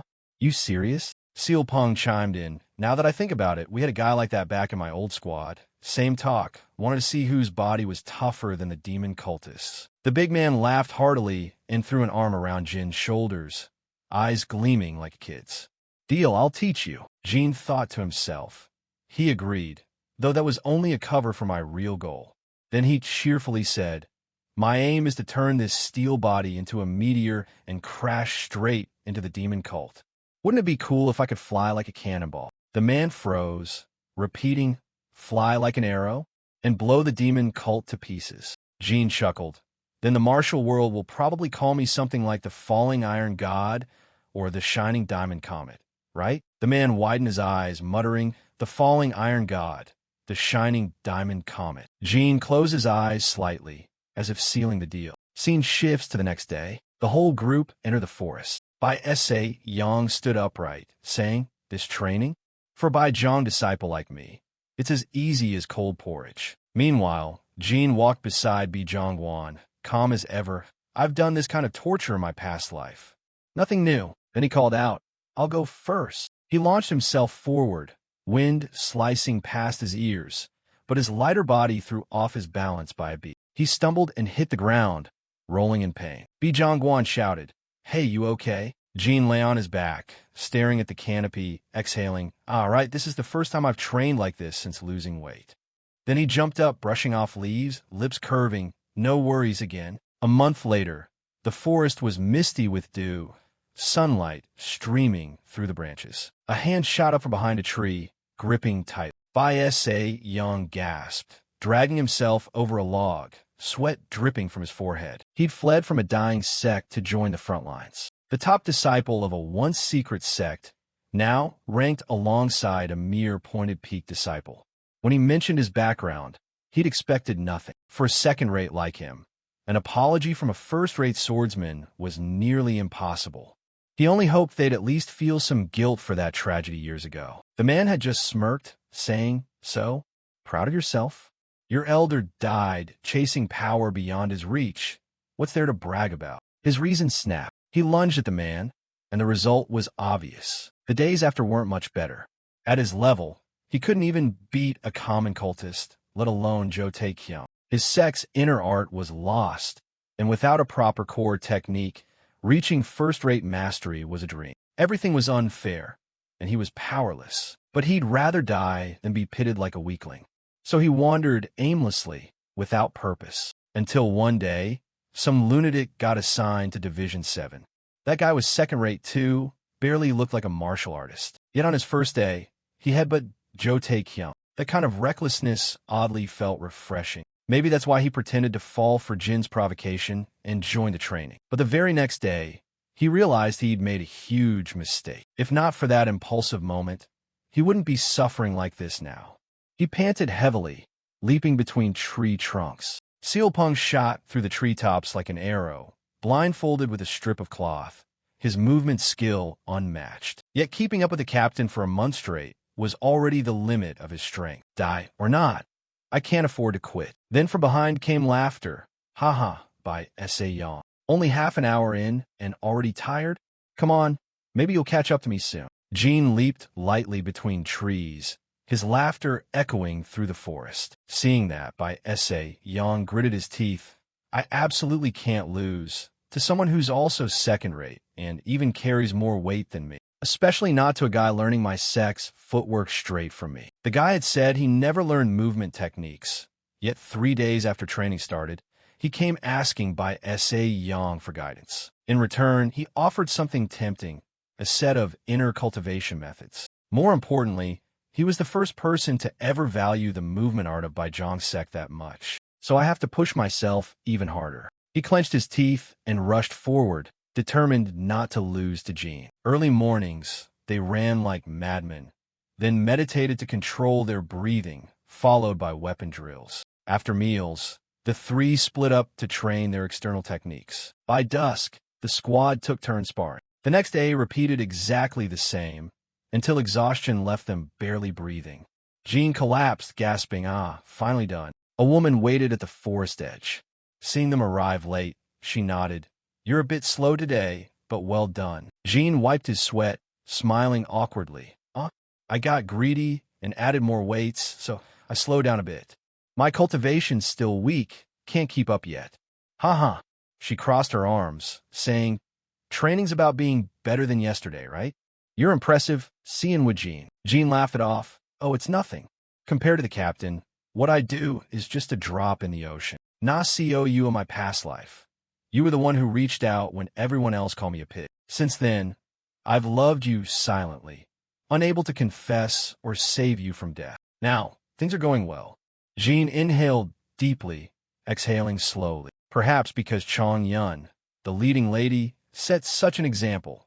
Everyone in the squad trained diligently. Even Chong Yun, driven by pride, surprised everyone by joining the external training too. I practiced both the Chaos Infinite Art and the 13 Xianwu sword techniques, progressing faster than in my past life. The internal method by S.A. Yang recently mastered was like wings on my back. Bi Zhongguan had given up his obsession with pure external training, starting to learn the Diamond Immortal Body technique, a discipline aiming to forge both inside and out into an indestructible form. Of course, there's no actual Diamond Immortal Sect. The art he got was just Shaolin's Iron Arhat body. I only renamed it to sound grand so he'd stay motivated. As long as he trains hard and shows results, that's good enough. It's been 2 months since arriving here, and if I remember correctly, a major event is about to occur. In my previous life, around this time, about 50 fierce monsters swarmed in like a tidal wave. The Flying Dragon Squad, who'd never fought more than 5 or 6 at once, suffered a massacre.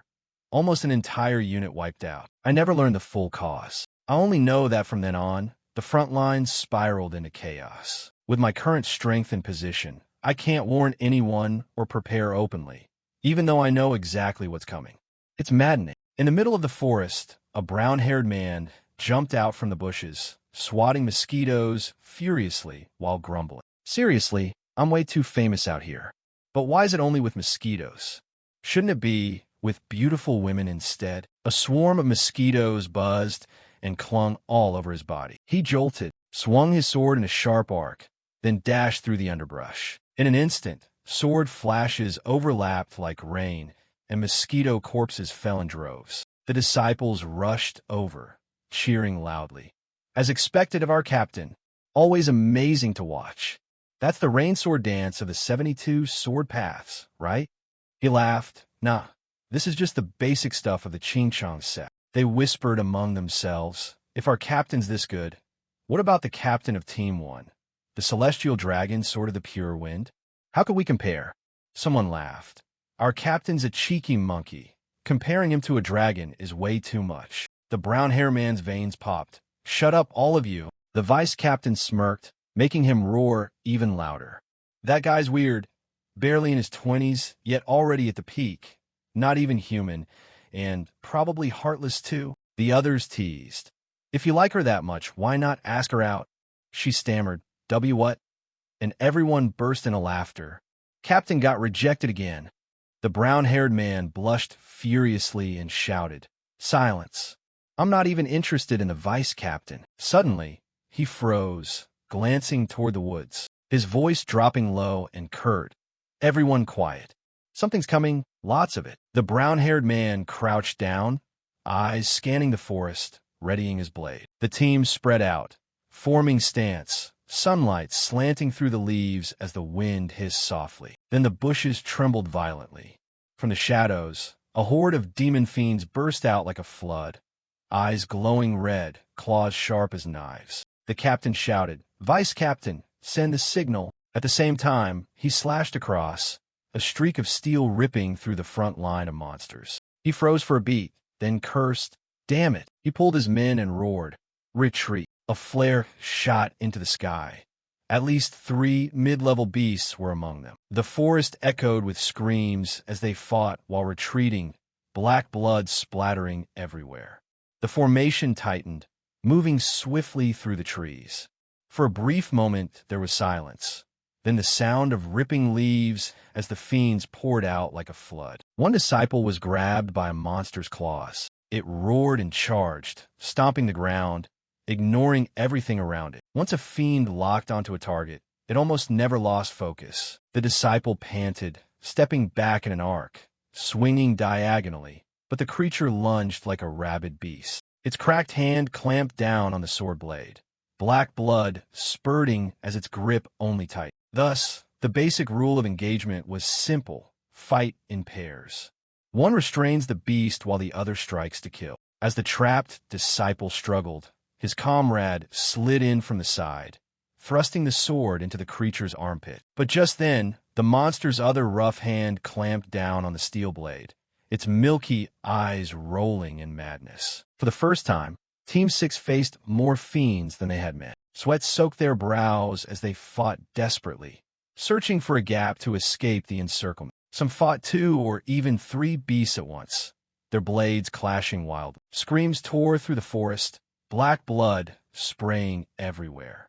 The captain gritted his teeth, swinging furiously, yet the horde pressed in tighter. Damn it!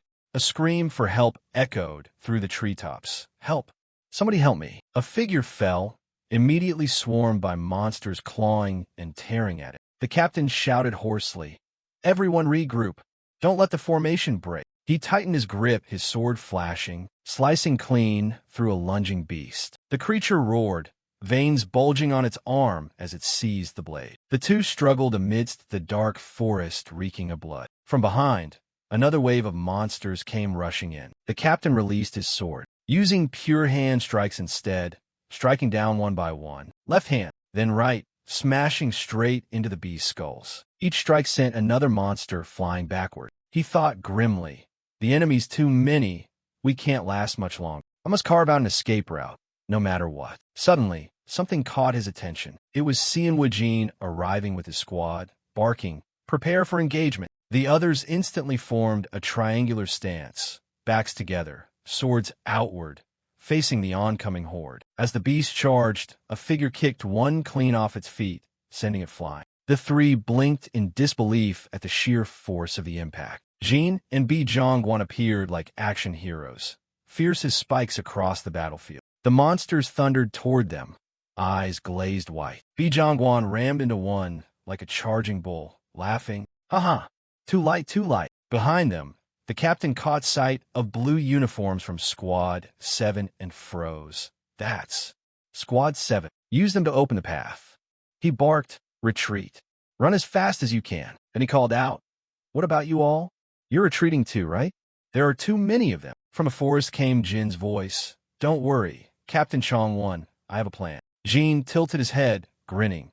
"Your turn now." Bai S.A. Young pulled a dagger from his sleeve and nicked his palm. His face went pale with fear, but he gritted his teeth. "Damn it, can't believe I'm doing this crazy stunt." He clenched his fist and charged straight at the advancing beasts. His steps were light as air, his movement technique fluid as wind. Smack. He darted forward, wrist flicking rapidly, palms slapping into their skulls as he dashed past like a bird in flight. The metallic stench thickened. Mid-tier monsters snapped their heads toward him, eyes glowing red, roaring as they gave chase. He ran, shouting hoarsely to lure them away. "Hey, Wajin, you bastard!" The beasts went wild, drawn by blood and sound, abandoning other prey. The captain assessed quickly and nodded. "Good, that'll pull them off our flank and even take some mid-tier ones away." Jin ran up to report.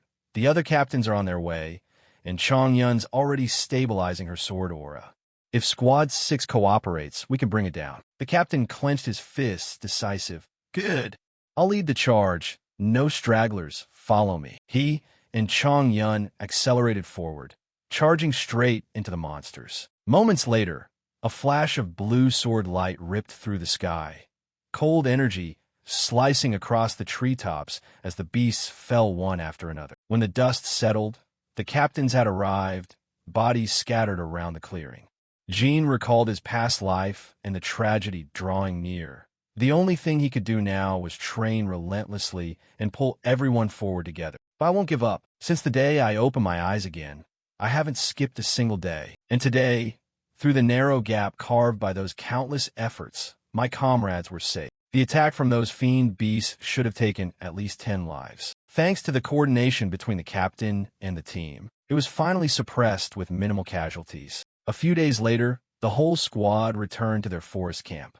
The smell of medicine drifted with the wind. By S.A. Yang frowned. Now even my clothes stink of herbs. No wonder people hate training. If not for that awful smell, half the onlookers would have joined us already. Jean replied with a grin. I think that's exactly the problem. He thought Bai S.A. Yang was right. Lately, crowds have been gathering to watch their training. Hearing that the two of them once body-slammed a monster into the ground, the once dismissed art of external training suddenly became popular. But once they actually started the grueling exercises, most of them quit halfway. Still, a few stubborn ones stuck around, determined to master it properly. One guy got too excited, shouting he'd train every day and boasting in the yard, only to have the others drag him off and make space for the next class. Yeah, not exactly the most inspiring sight. Just then, a group of female disciples passed by. Some whispered, "That's Lady Dang. She's stunning." The sunlight gilded her loosely tied hair. Her robe fluttered softly, her presence gentle yet sharp as a sheathed blade. The murmurs of the crowd rose without pause. "That's Miss Tang. Miss Tang over there. Truly worthy of her reputation." Tian Vuchan looked on with quiet admiration. Miss Duong Nguyen's beauty really left people dazed, as if she were glowing from within. But with my biased eye, I still think Miss Na Ciou, our vice captain, is the prettiest. Honestly, though, only someone of Miss Jia Cat Thursday, Lit's caliber would dare to be weighed against her in beauty. Suddenly, Si Hien stepped forward to greet them, very pleased to meet them. Finally, a proper chance to say hello. "I am Min Si Hien, vice captain of Team 3. Actually, I used to think what you folks did was all for nothing, but you've shown me that all that hard training wasn't wasted. So I sincerely apologize for belittling everyone's efforts." Tong Chuan smiled and replied, "It's okay. A magnanimous hero lets things go. It's nothing." Tian Vuchan forced a smile and answered, "It's nothing. Sir, acknowledging us already makes us very happy." Seeing that, Si Hien leaned in and whispered in his ear, "To be honest, I like to try your external techniques too, but I'm afraid the goddess of my heart wouldn't be too pleased about that." A slightly annoyed voice of admiration rang out. "Vice Captain, aren't you coming over here?" He quickly ran over to her and said softly, "See, looks can be deceiving. She holds people tightly. I must go now. See you later." Tian Vuchan suddenly called him back. "Vice Captain Mian." Si Hien hesitated and stopped. He stammered for a long moment. About that. It's nothing. Take care. I hope next time we can train together." He then smiled and replied, "Thanks. I hope so too." Tian Vuchan looked at him pensively. Min Si Hien, a man so free-spirited he openly admitted to being vice captain under Duong Nu and simply because he'd fallen for her. Skilled at winning hearts, he had effectively taken over leadership from a Duong Nu and who wasn't good at socializing, becoming the real leader of Team 3. But in his previous life, he died by the very sword of the woman he loved, Duong Nguyen. He silently recalled how Min Si Hien's soul was stolen by the blood demon cult, and how Duong Nguyen, having to end his life with her own hands, afterward completely collapsed. Then one day, she suddenly became the woman of Ma Du Kim, captain of Team 4. And in the end, Ma Du Kim's betrayal pushed her into an abyss of despair. Duong knew and wasn't actually cold and flawless like her outward appearance suggested. Xaon teased when he saw him lost in thought. "Jean, could it be you're interested in Miss Duong too? Unrequited crushes are better ended early for your own peace." Tian Vuchan shook his head in denial. "What nonsense! I just wanted to strike up a conversation to get acquainted a bit." He calmly recalled that the Iron Ghost would appear soon, so he needed Miss Duong's help. But Xaon panicked. Really? A crush so deep that merely starting a conversation is satisfaction enough? Tian Vuchan looked bewildered, not understanding what he was implying. Tong Chuan saw this and jumped in. "Really? Jean, you're secretly in love with Miss Duong, aren't you?" Tian Vuchan refused immediately. "What? Why would you say that?" Thursday Nan, hearing this, brightened. "Huh? Did you all hear? Our young master Xianwu is crushing on Miss Duong." He panicked and tried to explain. "No, Miss Chion. Miss Na, it's not like that. I have important business to discuss with Miss Duong, but no proper reason to start conversation. That's all." Thursday Du looked at him, somewhat embarrassed. Tian Vuchan's face went pale and anxious. Dusk was falling, and the announcement bell rang. "It's time for the night patrol. Today's patrol is scheduled. Everyone hurry to eat and prepare. Tich Fong raised his hand to signal. Wait a moment. Night patrols are always a long stretch of tension. He quickly confirmed they were the demon-hungry ones. Tich Fong's steps grew lighter. For the Blood Demon Sect's fiendish heads usually target team members to drain their vital essence or satisfy their bestial urges. They're a deadly threat, even to top masters. But our team is an exception because we have Captain Tich Fong. He announced loudly. All checked, no one left out. Yet he has one fatal weakness. Thursday, Du chirped happily. You've worked hard today, Captain. Chion agreed. The captain's number one. You're insanely cool. Captain, he stammered awkwardly. No, don't say that. Not cool at all, it's nothing big. He walked ahead awkwardly. Let's keep moving. Captain Tich Fong is extremely shy around women. Actually afraid would be more accurate. Tien Vu Chan sighed inwardly. If he didn't have that fear of women, he'd be perfect. In the previous life, that demeanor only changed after he lost someone.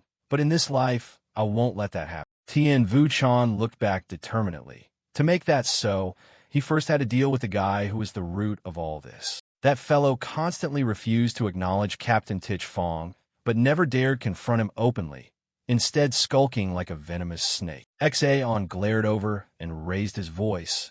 In about 2 weeks, we'll have to face him. Are you confident? He replied calmly. Who knows about confidence? Just give it your all and beat him senseless. He snorted in irritation. What kind of talk is that? We should smash him to pieces, right? Tich Fong said softly. The issue is internal power. If I could gain even half a suit of force to channel sword chi, it'd be great. Thursday, Du pondered. Internal power is one thing, but you also need enlightenment to break through the sword chi realm of the merchant's technique to use sword chi. Tan Yin quickly reassured her. That shouldn't be a problem, because Xianhua's mind state has surpassed first-tier level already. It's only his internal power that lags. Truly a strange person. Xaon looked suspicious and said, Seems you also have some hidden card. Spit it out. It's just us here anyway. Tien Vu Chan scratched his face awkwardly. Actually, my father once gave me an elixir, one that can boost about 10 years' worth of cultivation. Xaon raised an intrigued brow. Oh, so why not use it now? Tich Fong added. Probably a purity issue. He approached and asked Han, Is the external chi very mixed? He forced a smile and answered, Yes, that's right.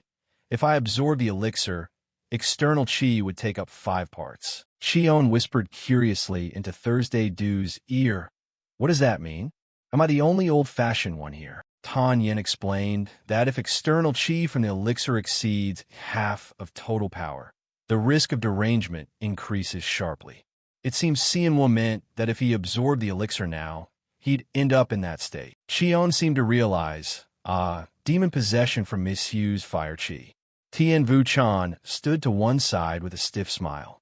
Exactly. I'm delaying taking the elixir until the last safe moment. Thanks to the primordial chaos infinite technique, pure internal power is accumulating quickly and steadily. I plan to wait until it's safest to use it. And since the opponent is only about mid-level first tier, with my current strength, I think I can handle it. Tong Chuan, seeing Chion downcast, patted his chest. I give up. I've never had that dish before, Miss Chion. She brightened with excitement. Oh, I see. Lord B is just like me. Tong Chuan hugged his chest, blushed, and walked away.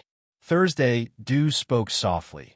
Well then, there are many things to worry about soon. Like Lord Xianhua's duel, and immediately after that the summit between the sect leader and the blood demons. Tich Fong called out loudly. It just feels odd. I'm used to charging the front lines to slaughter demon people, not attending events like this. Tien Vu Chan only remembered when reminded. That summit will be held at our 13 squad.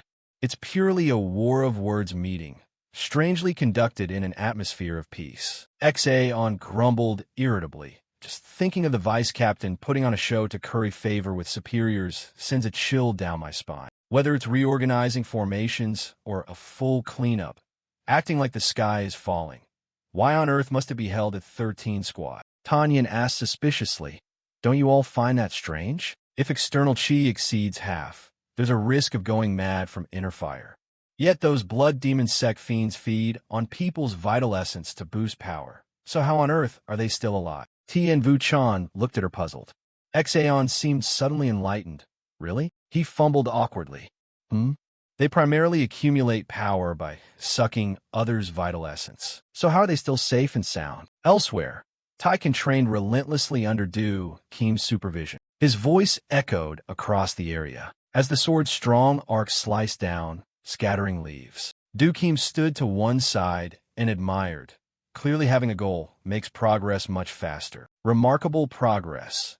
Now you can confidently call yourself an upper-tier first-rank expert. Taiken beamed. Thank you, Master. It's all thanks to your patient teaching. He then said sternly, I don't think you'll lose to some second-rank brat, but never assume that not losing is enough. You must display overwhelming, absolute strength worthy of a disciple of the Pointed Spear Sect. Understand? Taiken shouted.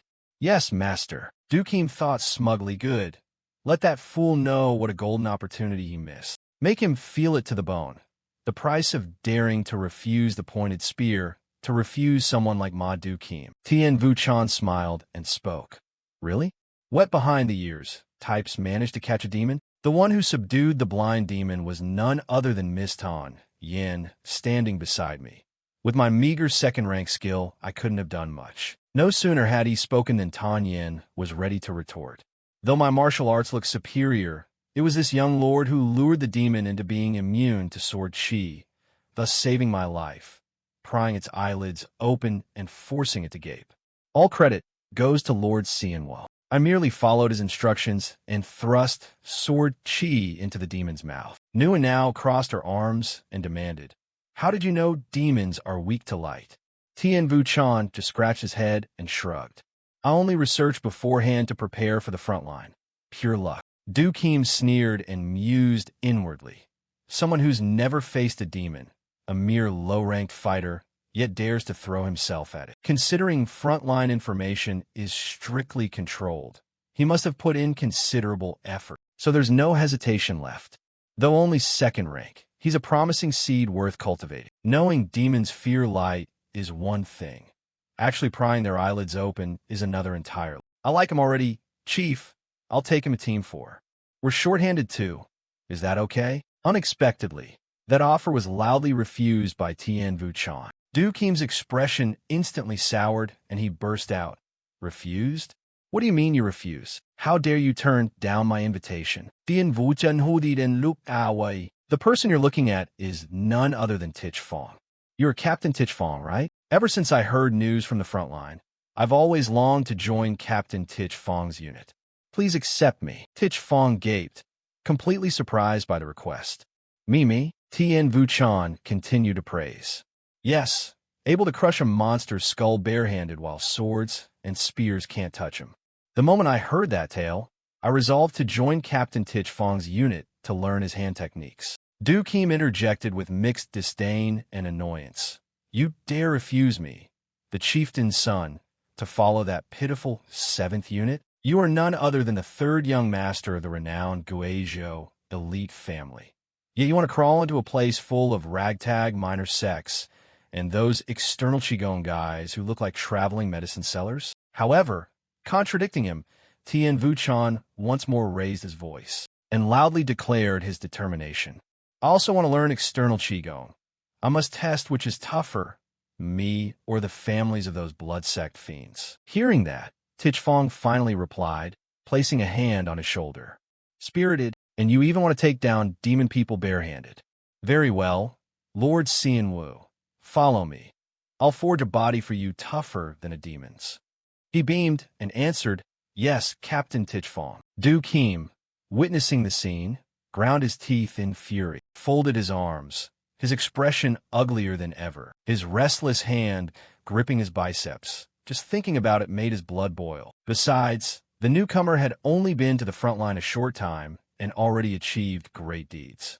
Indeed, he should have been brought back by any means necessary then, and forced to pay for daring to refuse my invitation, the chieftain's son's invitation. Show him what the Pointed Spear Sect is all about. Make that brat taste bitterness. Taiken heard this and respectfully clasped his hands. Yes, rest assured, sir. Master, you need not worry so much. I never intended to let someone who insulted me live. But at this moment, Dukeem added, don't kill or maim him severely. Make Tai can only able to obediently comply. Dukeem shot him a glance. Why the surprised look? Do you intend to kill comrades who will stand shoulder to shoulder with us against the blood sect's demon people? Taikan's face drained when his true intent was exposed. Ah, not that.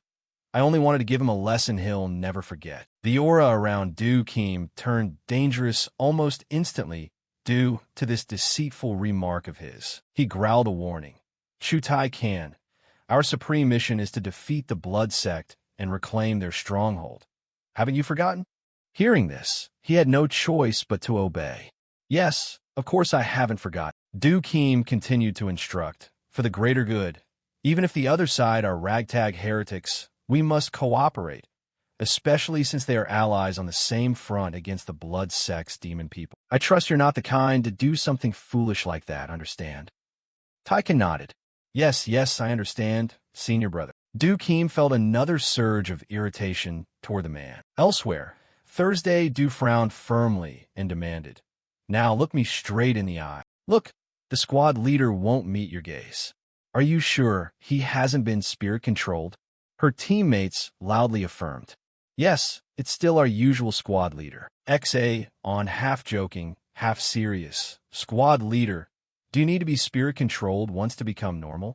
You should get married too, right? Those beside him agreed. Exaon can't even talk to women. You need to be spirit-controlled to get married.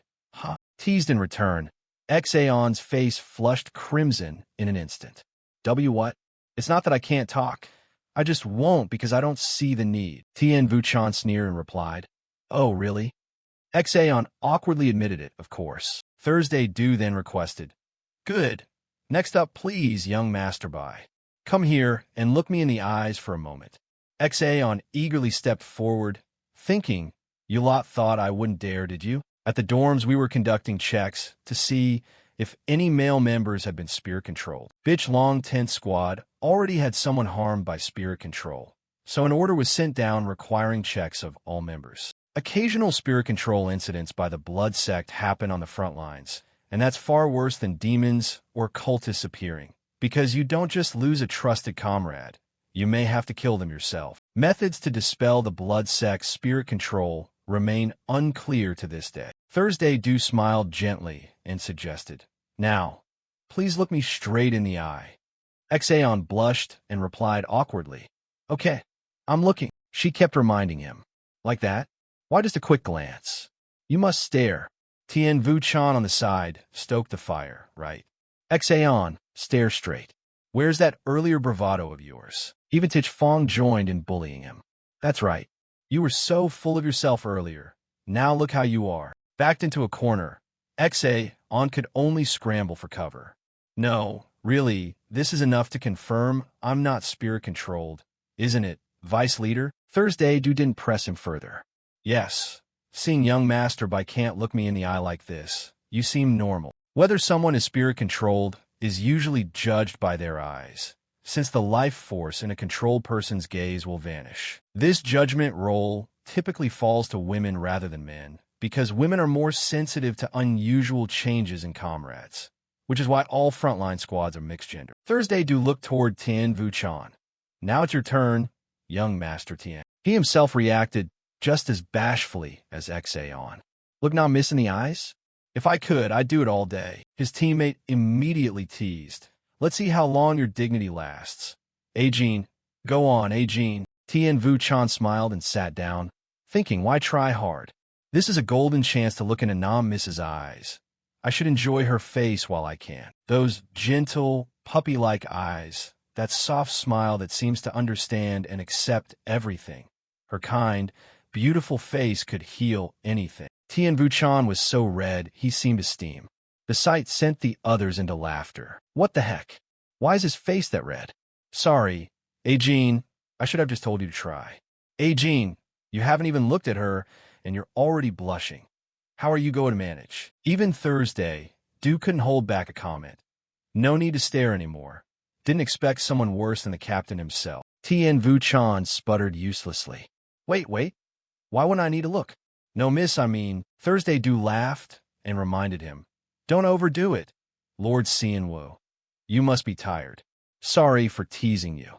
He could only helplessly explain, "I didn't mean. This is a heaven-sent chance to admire Miss Na to my heart's content," he finished. At that moment, Xa-on suddenly changed the subject.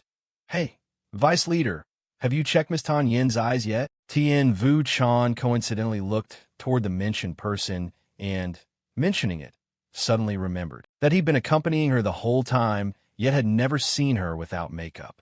The last time he asked, she said she had scars on her face and wouldn't show it. If that's true, so be it, but I can't shake the feeling she's hiding something. Thursday Du murmured, recalling that Chion seemed definite about it. Tan Yin must cover her face. This made the others even more curious. Why is that? She offered an explanation. Because if she didn't cover her face, it would cause a huge commotion. Tien Vu Chan could only stare blankly at that. Thursday Du relayed her news to Tich Fong. "I've heard it's not just one Chu demon this time. Top experts have deployed. Please be extremely careful." He replied politely, "Thank you, miss. I will remain vigilant." Chu demons grow stronger the more blood essence they absorb. One that has fed on 5 people's essence is heading straight for us. It doesn't use spirit armor, but its body is sturdier than a master newly entering the supreme realm. Moreover, if it absorbs blood, it becomes a notorious demon, and finding it now won't be easy. Tien Vu Chan, standing beside Tan Yin and Xion Thien, asked, "Mrs., do you have plans?" She looked up and explained, "We're going to train in the area near the inn." He answered calmly, "Ah, I see. In the previous life at this time, Miss Chion died. This time she's in my squad, and Miss Na is with Miss Tan Yin, so she should be fine. But it's better to be careful. Please, Mrs., don't go into the woods or remote places alone. If something happens when the captain isn't here, it'll be troublesome." Chion replied to his concern with a smile. "Please don't worry too much, Lord Xianwu. Thank you for caring." On the street, Tien Vu Chan, Xa-on, and Tong Chuan were walking together. He was surprised to see a figure pass by. It was 4th Squad's deputy leader, Miss Mai Nu Kan. Mai Nu Kan, along with Duong Nguyen and Ma Du Kim, were people he was watching closely. She was the one who would be killed by a Chu demon, and the reason Ma Du Kim became disabled. Though that happened after the Blood Pact meeting, he couldn't ignore it. With that in mind, Tien Vu Chan stepped closer and asked, "Miss Mai, whom are you looking for?" Nukin couldn't hide her worry as she explained, "I'm looking for a squad member named Tan Ha-lang. Lately she seemed troubled, and I'm a bit worried, but now I can't find her anywhere." Tien Vu Chan replied politely, "Miss Tan Ha-lang? If I see her, I'll tell her that Miss Mai is looking for her." Hearing that, Nukin bowed her head in thanks. "Thank you." From behind, someone muttered, "Isn't Miss Tan Ha-lang Zhang's lover? Didn't you die at the hands of the 7-form twin killers last time?" Tong Chuan waved his hand as he spoke. "Yeah, I heard after that incident she couldn't sit outside. She was devastated." This was new information to Tien Vu Chan. "You lost your lover?" Xa-on explained. "It happened just before you arrived, Jean. Miss Tun's lover was killed by the 7-form twin killers. They say their love was deep. On the front line, that sort of thing was common. You lose your beloved and find someone new to go on living. So the unbreakable rule here is simple. Whether alive or dead, bury the image of the old love in the past. Unfortunate, but necessary." Suddenly he recalled. Wait, in the previous life he'd heard that Miss Chion went into the woods to comfort a comrade, met Nan, and never returned. Could this be that very incident? The change in his expression made Tong Chuan and Xa-on worry. "What's wrong, Jean? Why the sudden worried look?" "Yeah, did some immortal send you a warning in a dream or something?" Tien Vu Chan said sternly. "I have a bad feeling. It looks like we have to go find that young miss." The 3 of them hurried through the woods, and a worried voice rose among them. "Is it safe with just the 3 of us?" Xa-on turned his head and teased. "Are you scared, bro?" Tong Chuan hastily explained, "No, not like that. It's just that the forest's been dangerous lately." Yet that looming danger didn't faze him in the slightest. The 3 of us together are nothing to a pack of can demons. If it's really dangerous, running away is the best plan. Besides, isn't the Chu demon supposed to be in the eastern woods? Tien Vu Chan led the way and called loudly, "Miss Sun, Miss Tunhalang, are you nearby? The three stopped and then outlined a plan. Temporarily spread out, search while keeping distance from one another. Before they could even separate, a loud commotion from afar drew their attention. Tien Vu-chan hurried toward the sound. His face went pale almost immediately. A gruesome sight hit Tien Vu-chan's eyes. A pack of can demons over there. Tong Xuan quickly used his diamond flying star technique. Xaon and Tien Vu-chan also struck out, scattering the pack of can demons. After driving them off, Xaon slowly approached the attacked person. His report made Tien Vu-chan freeze. We were one step too late. There was still breath not long ago. It's just tragic. Tien Vu-chan studied the scene and thought, even if a pack of can demons attacked, they couldn't have ripped someone apart that horribly in an instant. He furrowed his brow and carefully assessed things. He stopped at the red marks on the victim's neck. These bite marks. What on earth could have done this? Tong Xuan, fall back. We have to run. The sudden shout left him baffled enough to gape. Tien Vu-chan moved quickly while explaining. We must retreat immediately. There's a Chu demon nearby. His face betrayed tension and surprise as he saw the Chu demon perched on a high branch. It was looking at them and bearing a savage grin. Tien Vu-chan muttered, "Damn it," and Xaon beside him couldn't hide his horror. It's looking at us and smiling. Can a demon even grin like that? The Chu demon let out a thunderous roar. Xaon frowned and said, "Was that noise made on purpose to lure us here?"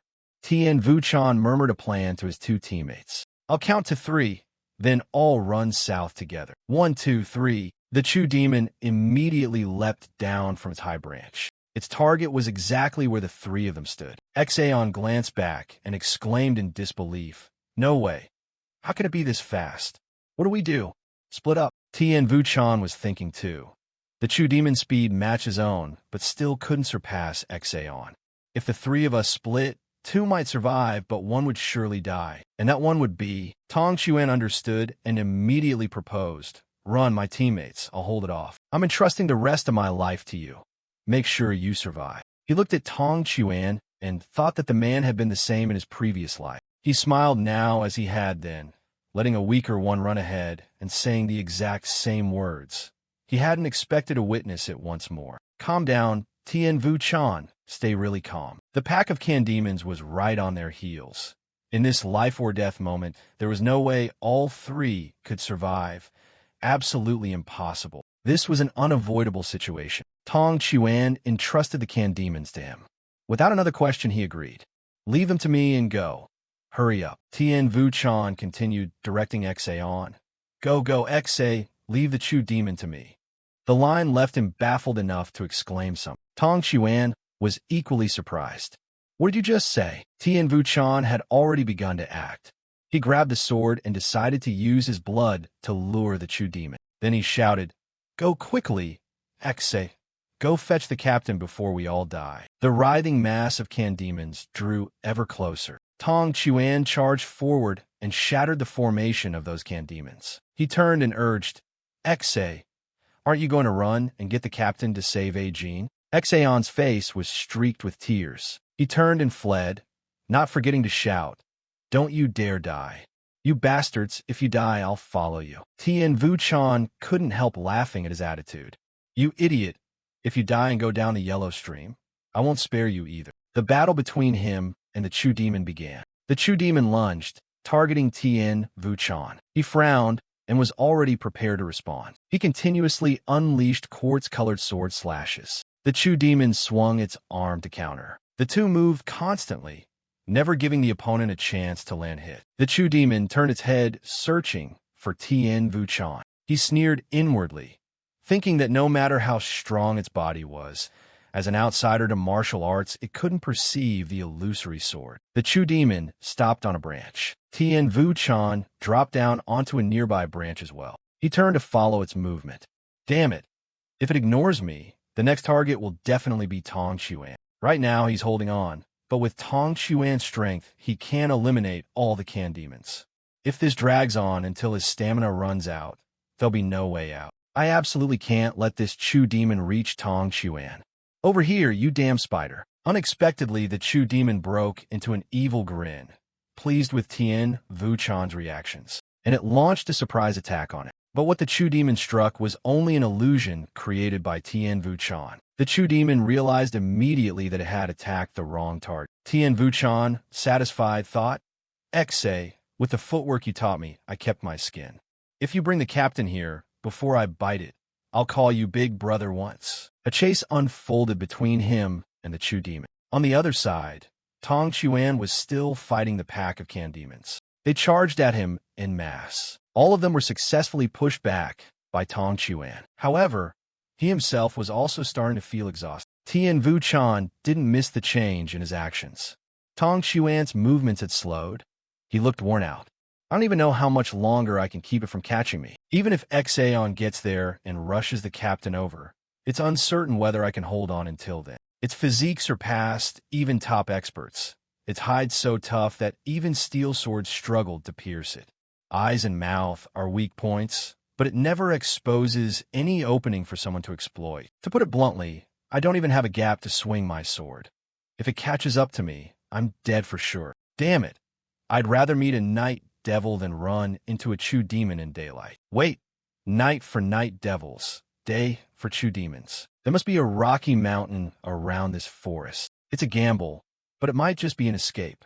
Right now." Tien Vuchan quickly moved toward that rocky mountain. The can demons in front turned when they sensed his presence behind them. The bald-headed demon spun and switched to attack Tien Vuchan. He twisted his body and slid a long way to dodge, then quickly decelerated, his eyes never leaving that can demon. At that moment, another demon ran toward the bald-headed one. It directly moved in and slaughtered that can demon. Tien Vuchan on the side kept moving and gambling to see how this turn would play out. He continuously dodged the attacks from the demons ahead. And then Fam moved forward. The Chu demon behind was even more domineering.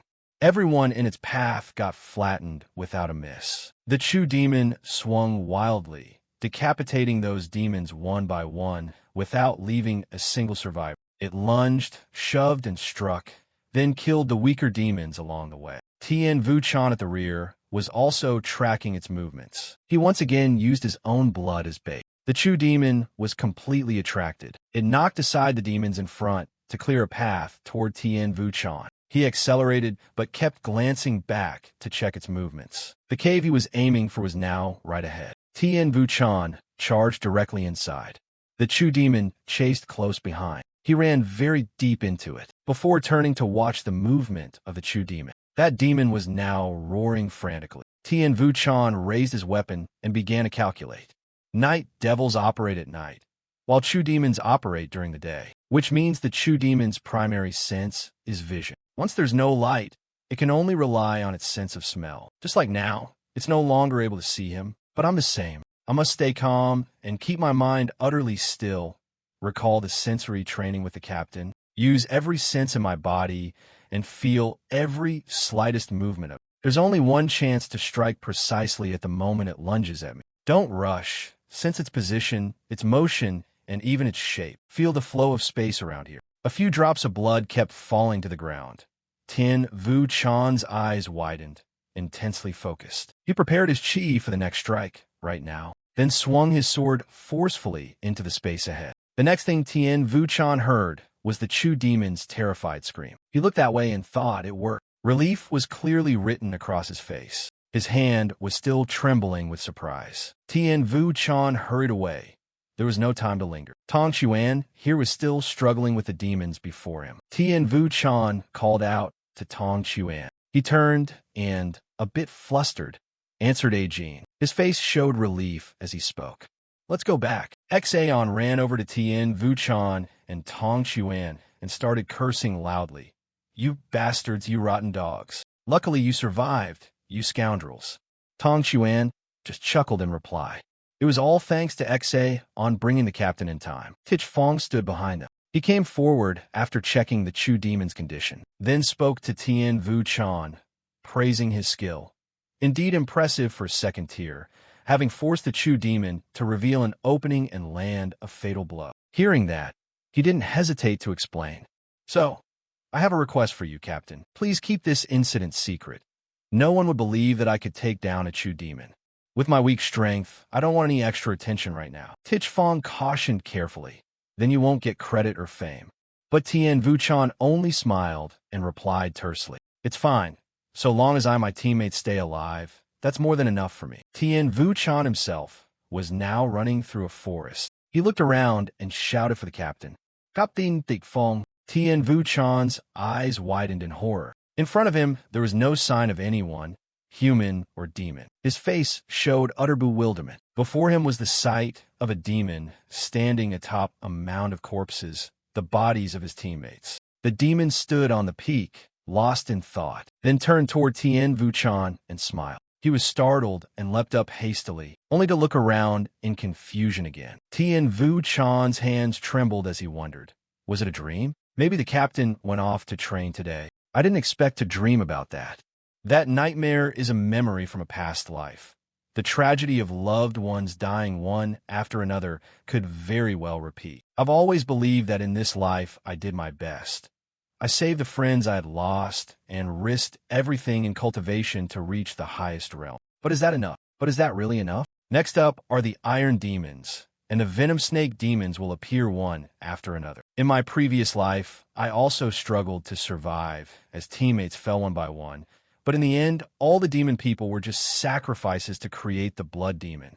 5 years after the Blood Demon, the one said to possess peak martial skill would appear. 2 years after the Frontline collapsed, the Blood Sect completely ignored the Vo Lam Min's treaty and deliberately expanded its territory. I died on the battlefield, so I never learned what happened later, whether Vo Lam Min ultimately won or the Blood Sect dominated the world. Whatever the future held, the only thing I could do was train desperately. So every day, I buried myself in practice. But whenever I had nightmares, I asked myself, was that really enough? How could it be enough? In just 2 days, there will be the duel with Chu Tai Kan. Thursday, Du walked along, feeling dejected.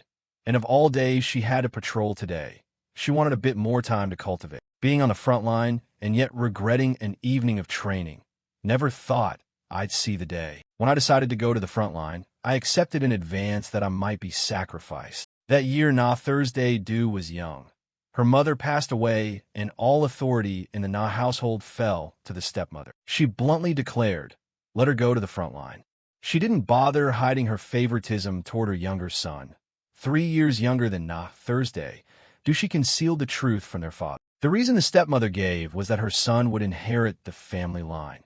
How could he be sent to the dangerous front line? For the sake of our Na family, you should sacrifice a little. It was hard and unfair, but she had to endure.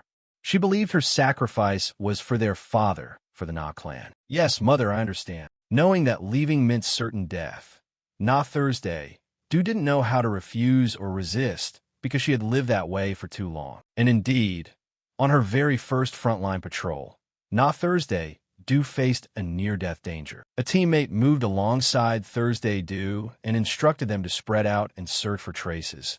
There was definitely a Chu demon lurking in this forest. Her eyes widened in astonishment when she saw a figure soaked in blood lying on the ground. Thursday Du glanced over the corpse and analyzed.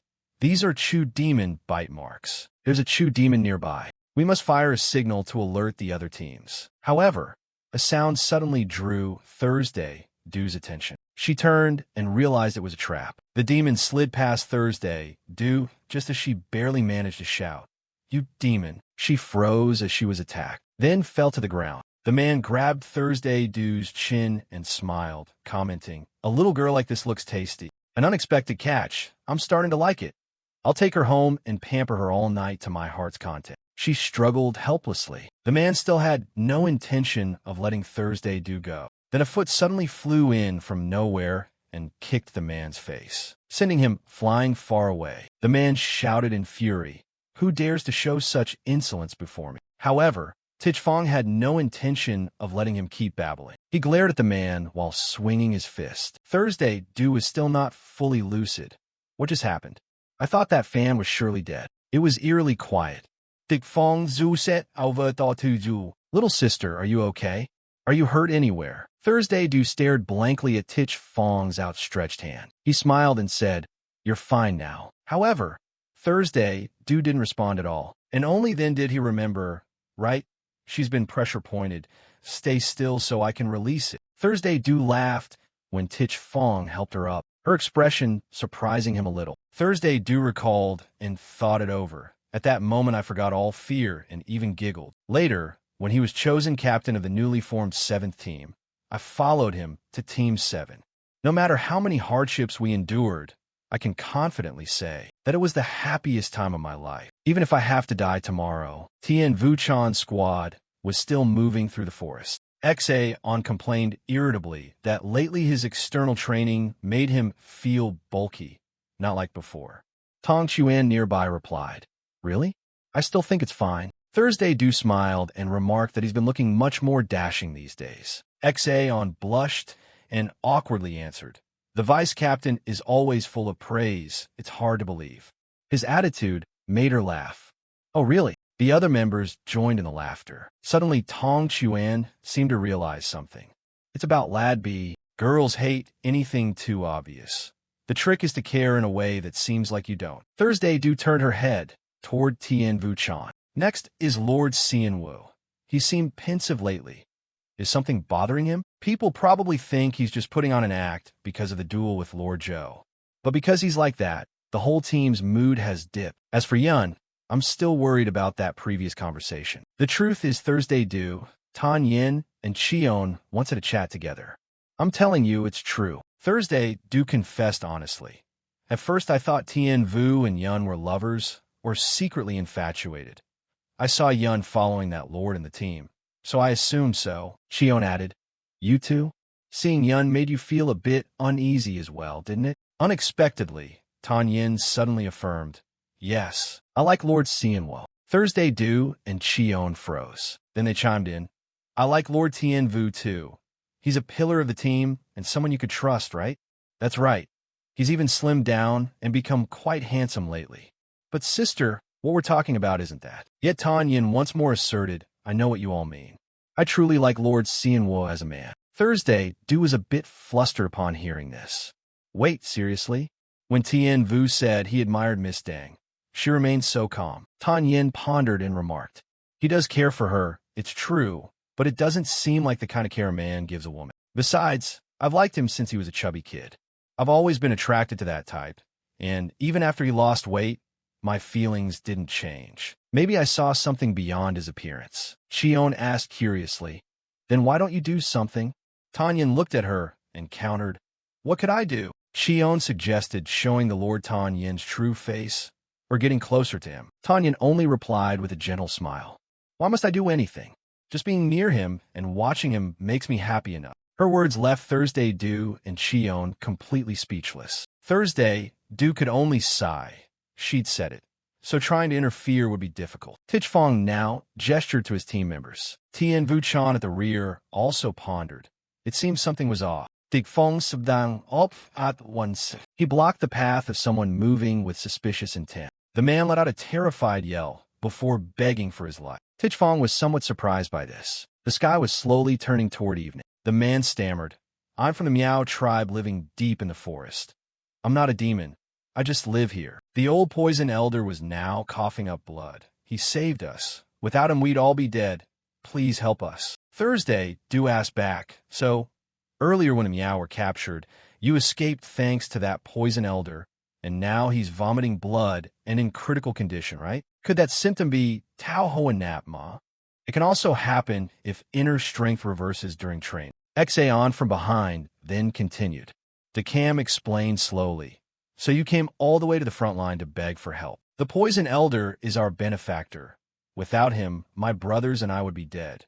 Please help us." Just then Taikin in the back suddenly interjected, thinking, what are they up to? They must be lying. In a forest swarming with demon people, does the Miao tribe not know any martial arts to survive? The man hurriedly explained, "No, it's thanks to the scent the poison elder gave us. It drives the monsters away. Without him, we'd be dead." Tien Vuchan, slightly intrigued, asked back what kind of scent is it. He quickly pulled an item from his robe. "This scent repels monsters.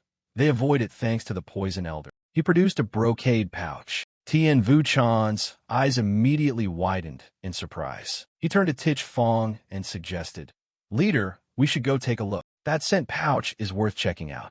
But Taiken at the back shouted, "What nonsense are you talking about? Do you really believe a scent pouch could be real and want to go? Even if it's real, hunters like us don't need it." Tien Vuchan completely ignored him. The leader said they live deep in the forest, which means they're familiar with the terrain. We'll eventually have to go deeper anyway. Taiken scowled like a monkey's, but pointed at him and snarled. What absurd talk is this?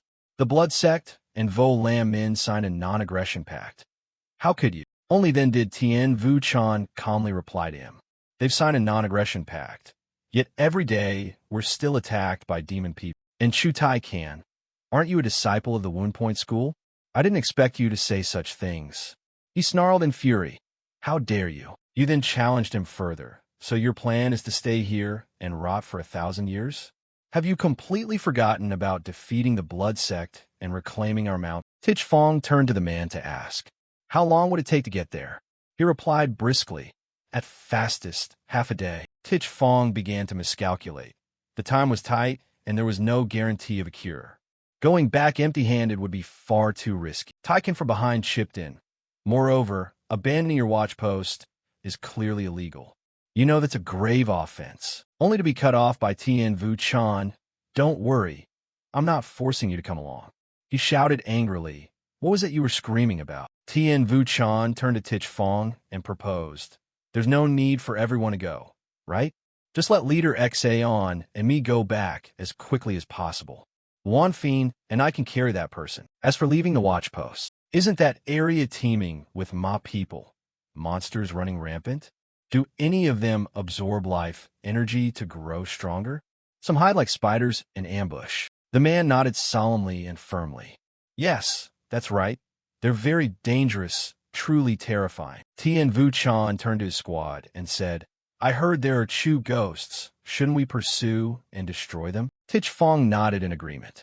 Then this is something that must be done. Tan Yen raised her hand to volunteer.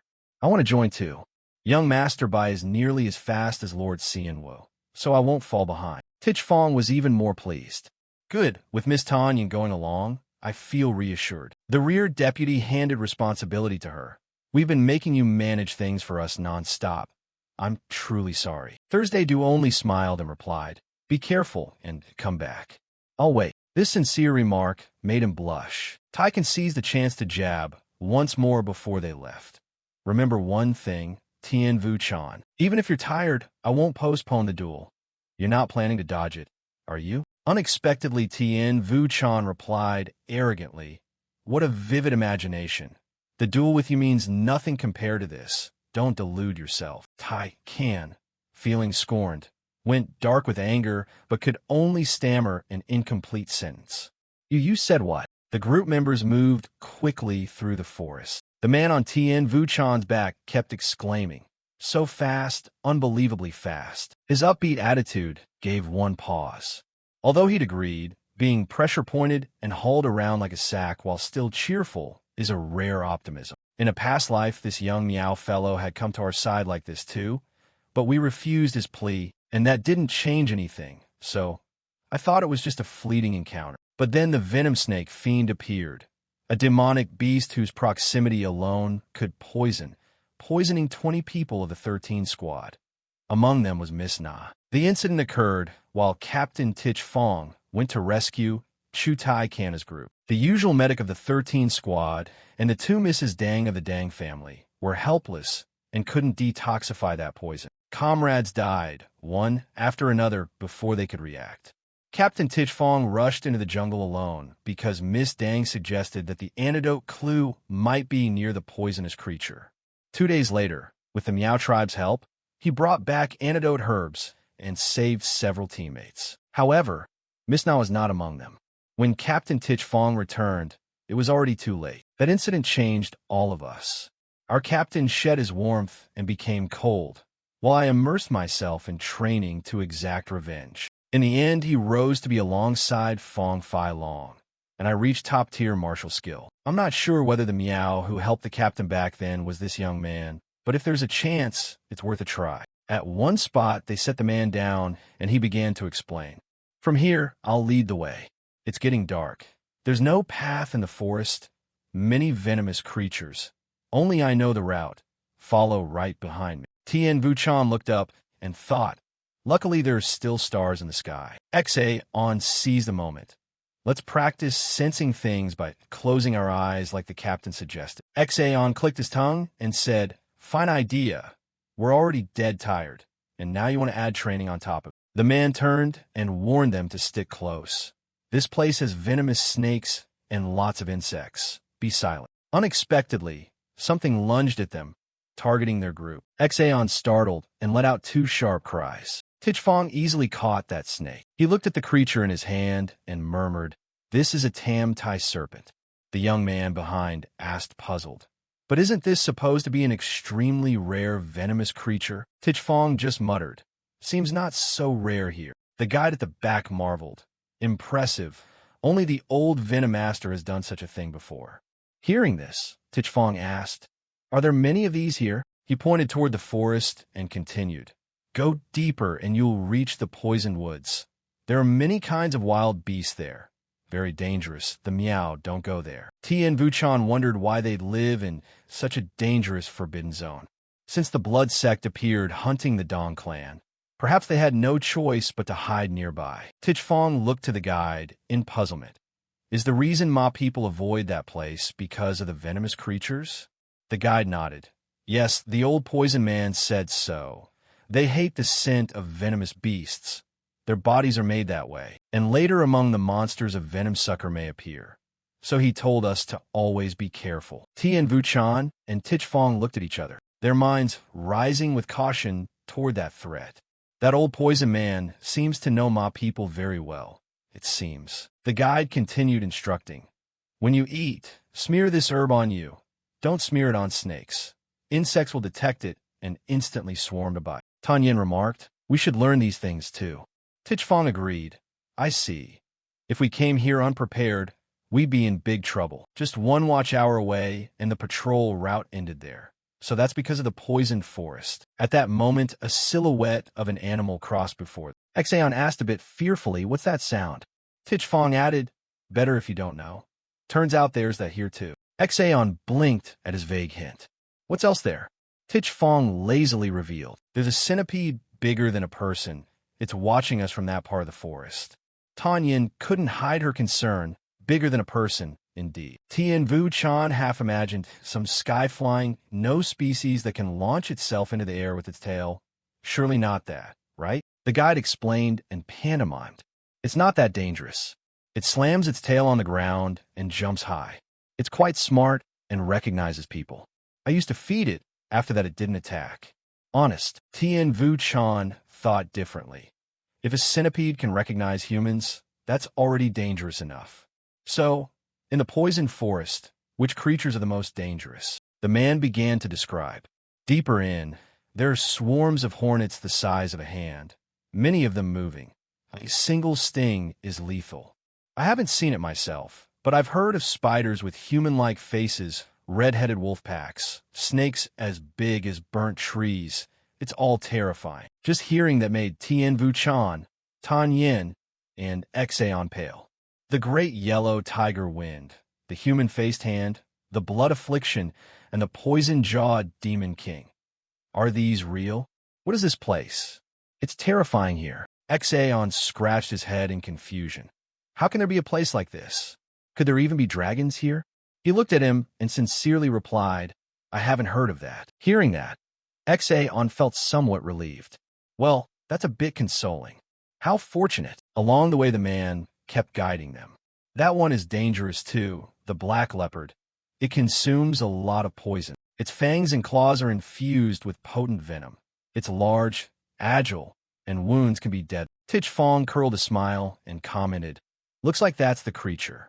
Xa-on beside him, hearing this, couldn't help but gape in bewilderment. They stopped when before them stood the black leopard from the man's tail. Its eyes gleamed as it stared fixedly at them. Dagum muttered that the creature shouldn't be here. It normally lives deep in the poison woods. Stay calm and watch silently. And Dagum tossed a piece of meat toward the black leopard. It approached and sniffed the meat a few times, then completely ignored the piece. The black leopard's paw stepped directly on the meat. A team member observed, apparently compared to the meat, Our scent seems to smell better to it. Tien Vu-chan wondered silently. Is it because we didn't smear the herb on ourselves like Dagum did? Xaon from behind joked. It's a shame you've gotten so skinny, Ajin. Tien Vu-chan laughed and shot back. So you're planning to throw me as bait and run like a ninja? Huh? They joked as they prepared to confront it. Quick thinking, huh? I'll run faster than you to repay the favor of by Sect footwork. It's coming. Tich Fong lunged forward to face it. He landed a straight punch to the black leopard's face, then repeatedly stopped its advance with his palm strikes. Watching this, Xaon couldn't help but worry. The black leopard is blocking the captain's strikes? Am I seeing this right? The black leopard raised its claws high, preparing to strike downward. Tich Fong nimbly kicked its body with a sharply painful blow. The leopard's sharp claws were withdrawn. It gave a fierce swipe downward. Tich Fong stepped back a distance. Surprise couldn't be hidden on his face. When his leg was stopped by the black leopard, he hurriedly retreated, keeping his distance from it. Tan Yin and Tien Vu-chan exchanged looks as if they'd understood each other's plan. Tich Fong once more aimed at the black leopard and charged in. He struck it repeatedly. Meanwhile, Tien Vu-chan and Tan Yin prepared to launch a pincer attack from other directions. They approached the black leopard from behind. Unexpectedly, just as their swords came down, it leaped to one side to dodge. This completely surprised Tien Vu-chan and Tan Yin. The black leopard sprang up, evading Tan Yin's and Tien Vu-chan's attacks while pushing both of them back. Tien Vu-chan and Tan Yin landed on the ground. They kept their distance from the black leopard. It watched them warily. Its black eyes glinted with extreme alertness. Then finally it turned and walked away. Tich Fong then commented, "Looks like it's leaving now." Tien Vu-chan watched, astonished. A beast of that size really exists? Incredible. Xaon added, its existence would be one thing, but terrifying is that it was right near us. They continued on their way together. I tried to extract as much knowledge as possible from Dagum. Along the route, Dagum personally picked antidote herbs and root plants that repel Ma people and poisonous insects, explaining everything in detail. Although his speech wasn't fluent, his explanations were very easy to understand. By the time we reached Dagum's home, dawn was just breaking. Tien Vu-chan then remarked, "Seems like it would only take about 3 watch hours to get back on our own." Tich Fong smiled in agreement. "Probably so." Tan Yin interjected, "If we stop to catch poisonous insects along the way, it's 4 watch hours. Only Xaon is daydreaming. Do the 3 of you really remember the route in the dark like this?" Tien Vu-chan turned to him. "Why ask that?" Tich Fong cut and puzzled. "The path isn't that hard." Tan Yin calmly explained, "To get back you have to remember the way." Xaon was completely helpless before these weird people. Dagum pointed to the small thatched house ahead and announced, "We've arrived. That house is waiting. The old poison master has led people to help already." At once the children inside the house excitedly shouted when they saw him arrive. Dagum's back. Dagum, brother, where have you been? We missed Dagum so much." The old poison master stiffened, rose, and looked at Dagum accusingly. "Leaving the kids at home and running off all night to who knows where? And bringing people to help? What nonsense is that?" Tich Fong lifted the curtain and explained, "Hello, elder.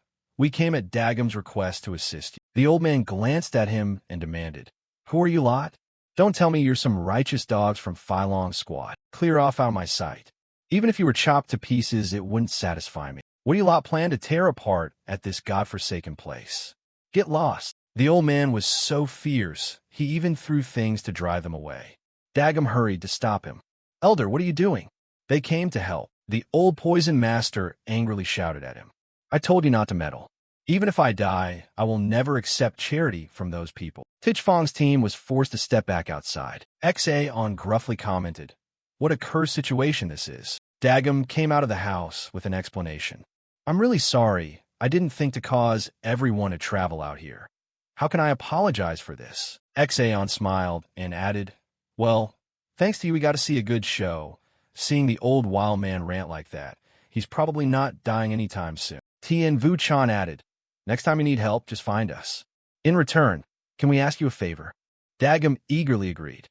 "Yes, of course. Anytime. I'll remember." He thought to himself with satisfaction that getting him into debt was enough to achieve the goal. "I need connections to obtain antidote herbs and deep forest information. All right, let's head back, Captain. Come on, now we have plenty of time. The captains could only look at each other in confusion as Tich Fong stepped back into the house. He lifted the curtain, faced the old poison master, and said, "Elder, I think there's been a misunderstanding." The old man continued to spit curses bitterly. "Misunderstanding my foot. Get lost, you bastards." Tich Fong politely explained, "First, I am indeed from the Phi Long squad, but not of the righteous sect. Second, I didn't come to extort. I'm sincerely here to help you." But those words were like water off a duck's back to him. Don't talk nonsense. A Phi Long member who isn't righteous? What kind of excuse is that? Call them a mutt, and at least that sounds honest. Unexpectedly, Tich Fong directly proposed. "Then, Elder, dare you bet on a trial?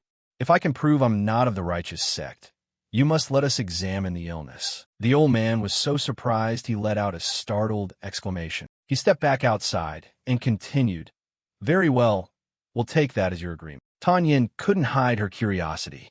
The captain isn't righteous? Xaon chimed in that he wasn't clear either. He never heard the captain mention a sect before. Tian Vuchan thought to himself that perhaps no one knew the captain's true self. Not just Xaon, but the whole 13 squad as well. The day when everyone died, when the front lines collapsed. The first time I saw the captain's true identity, those bloodshot eyes and terrifying martial skill, it's still vivid in my mind. The old man couldn't hide his astonishment as he looked at Tich Fong. "Enemy? What are you? Why are you in the Phi Long squad?" After some wrangling, they were allowed back inside. Tich Fong was now taking the old poison master's pulse. He looked at the elder and said, "Sorry, elder. Just as you said, with my ability, I can't really do much." The old man sneered. "Of course, if my life study of medicine and martial arts can't help, what good can someone like you do?" Tich Fong turned to Dagum. "Sorry, Dagum, my abilities don't meet your expectations." He hesitated as he said it. Tich Fong didn't forget to bow respectfully to the old poison master. He turned to his teammates and said, "All right, now let's really go home." From behind, the old man muttered, "Identity and temperament. What a freak, trying to hide it from them." Tich Fong cast a sidelong glance at the old man, and the old man bluntly revealed, "I am a demon leader of the blood cult." Xaon had a shout. "What? You're a demon leader of the blood cult?" Tian Vuchan here just told himself to think it over. The deep knowledge of demons and the hatred of the righteous sect. On reflection, it's plausible he's a retired demon leader. However, if Dagum's words were true, for some reason the elder had been quietly acting on behalf of the Miao tribe for a long time. Xaon pointed at the old man and loudly demanded of Tich Fong, "Captain, what's this about? Is he really a blood cult demon leader?" He explained softly, "Please, Loy Xaon, thinking of Dagum and the children, I couldn't bring myself to tell you." Everyone simultaneously turned to look at the old poison master. Xaon drew his sword and pointed it at the old man. "Blood cult demon leader. About the captain I don't know, but you I cannot forgive." Dagum hurriedly stepped in front of the old poison master to block them. "Please don't. I'm sorry. Please forgive us. Please don't kill him." Unexpectedly, the old poison master actually sided with them. "Isn't that right? Isn't that the nature of you righteous folks? Let the children slowly wither away, but the moment you see a Ma being, you must wipe them out completely. How ridiculous, worshipping demon slaying like it's a hobby." Xaon grew angrier and angrier at the old man's words. "Shut up, you demon leader." Dagum and the other children desperately tried to intervene. "Please forgive him. Please don't kill the great old poison master." He roared insults. "You blood cult demon leader. What right do you have to mock the righteous sect? Are you so noble?" The old man shot back just as bitterly. "Why not? I have lost everything. Hypocrites like you deserve spit and trampling. More than mockery, I will erase you from this world." Xaon's eyes blazed with rage as the old man continued. "Come on then. Though I may not be in my prime, handling someone like you is still well within my power." He raised his sword high to give the old man what he wanted. "I'll grant your wish.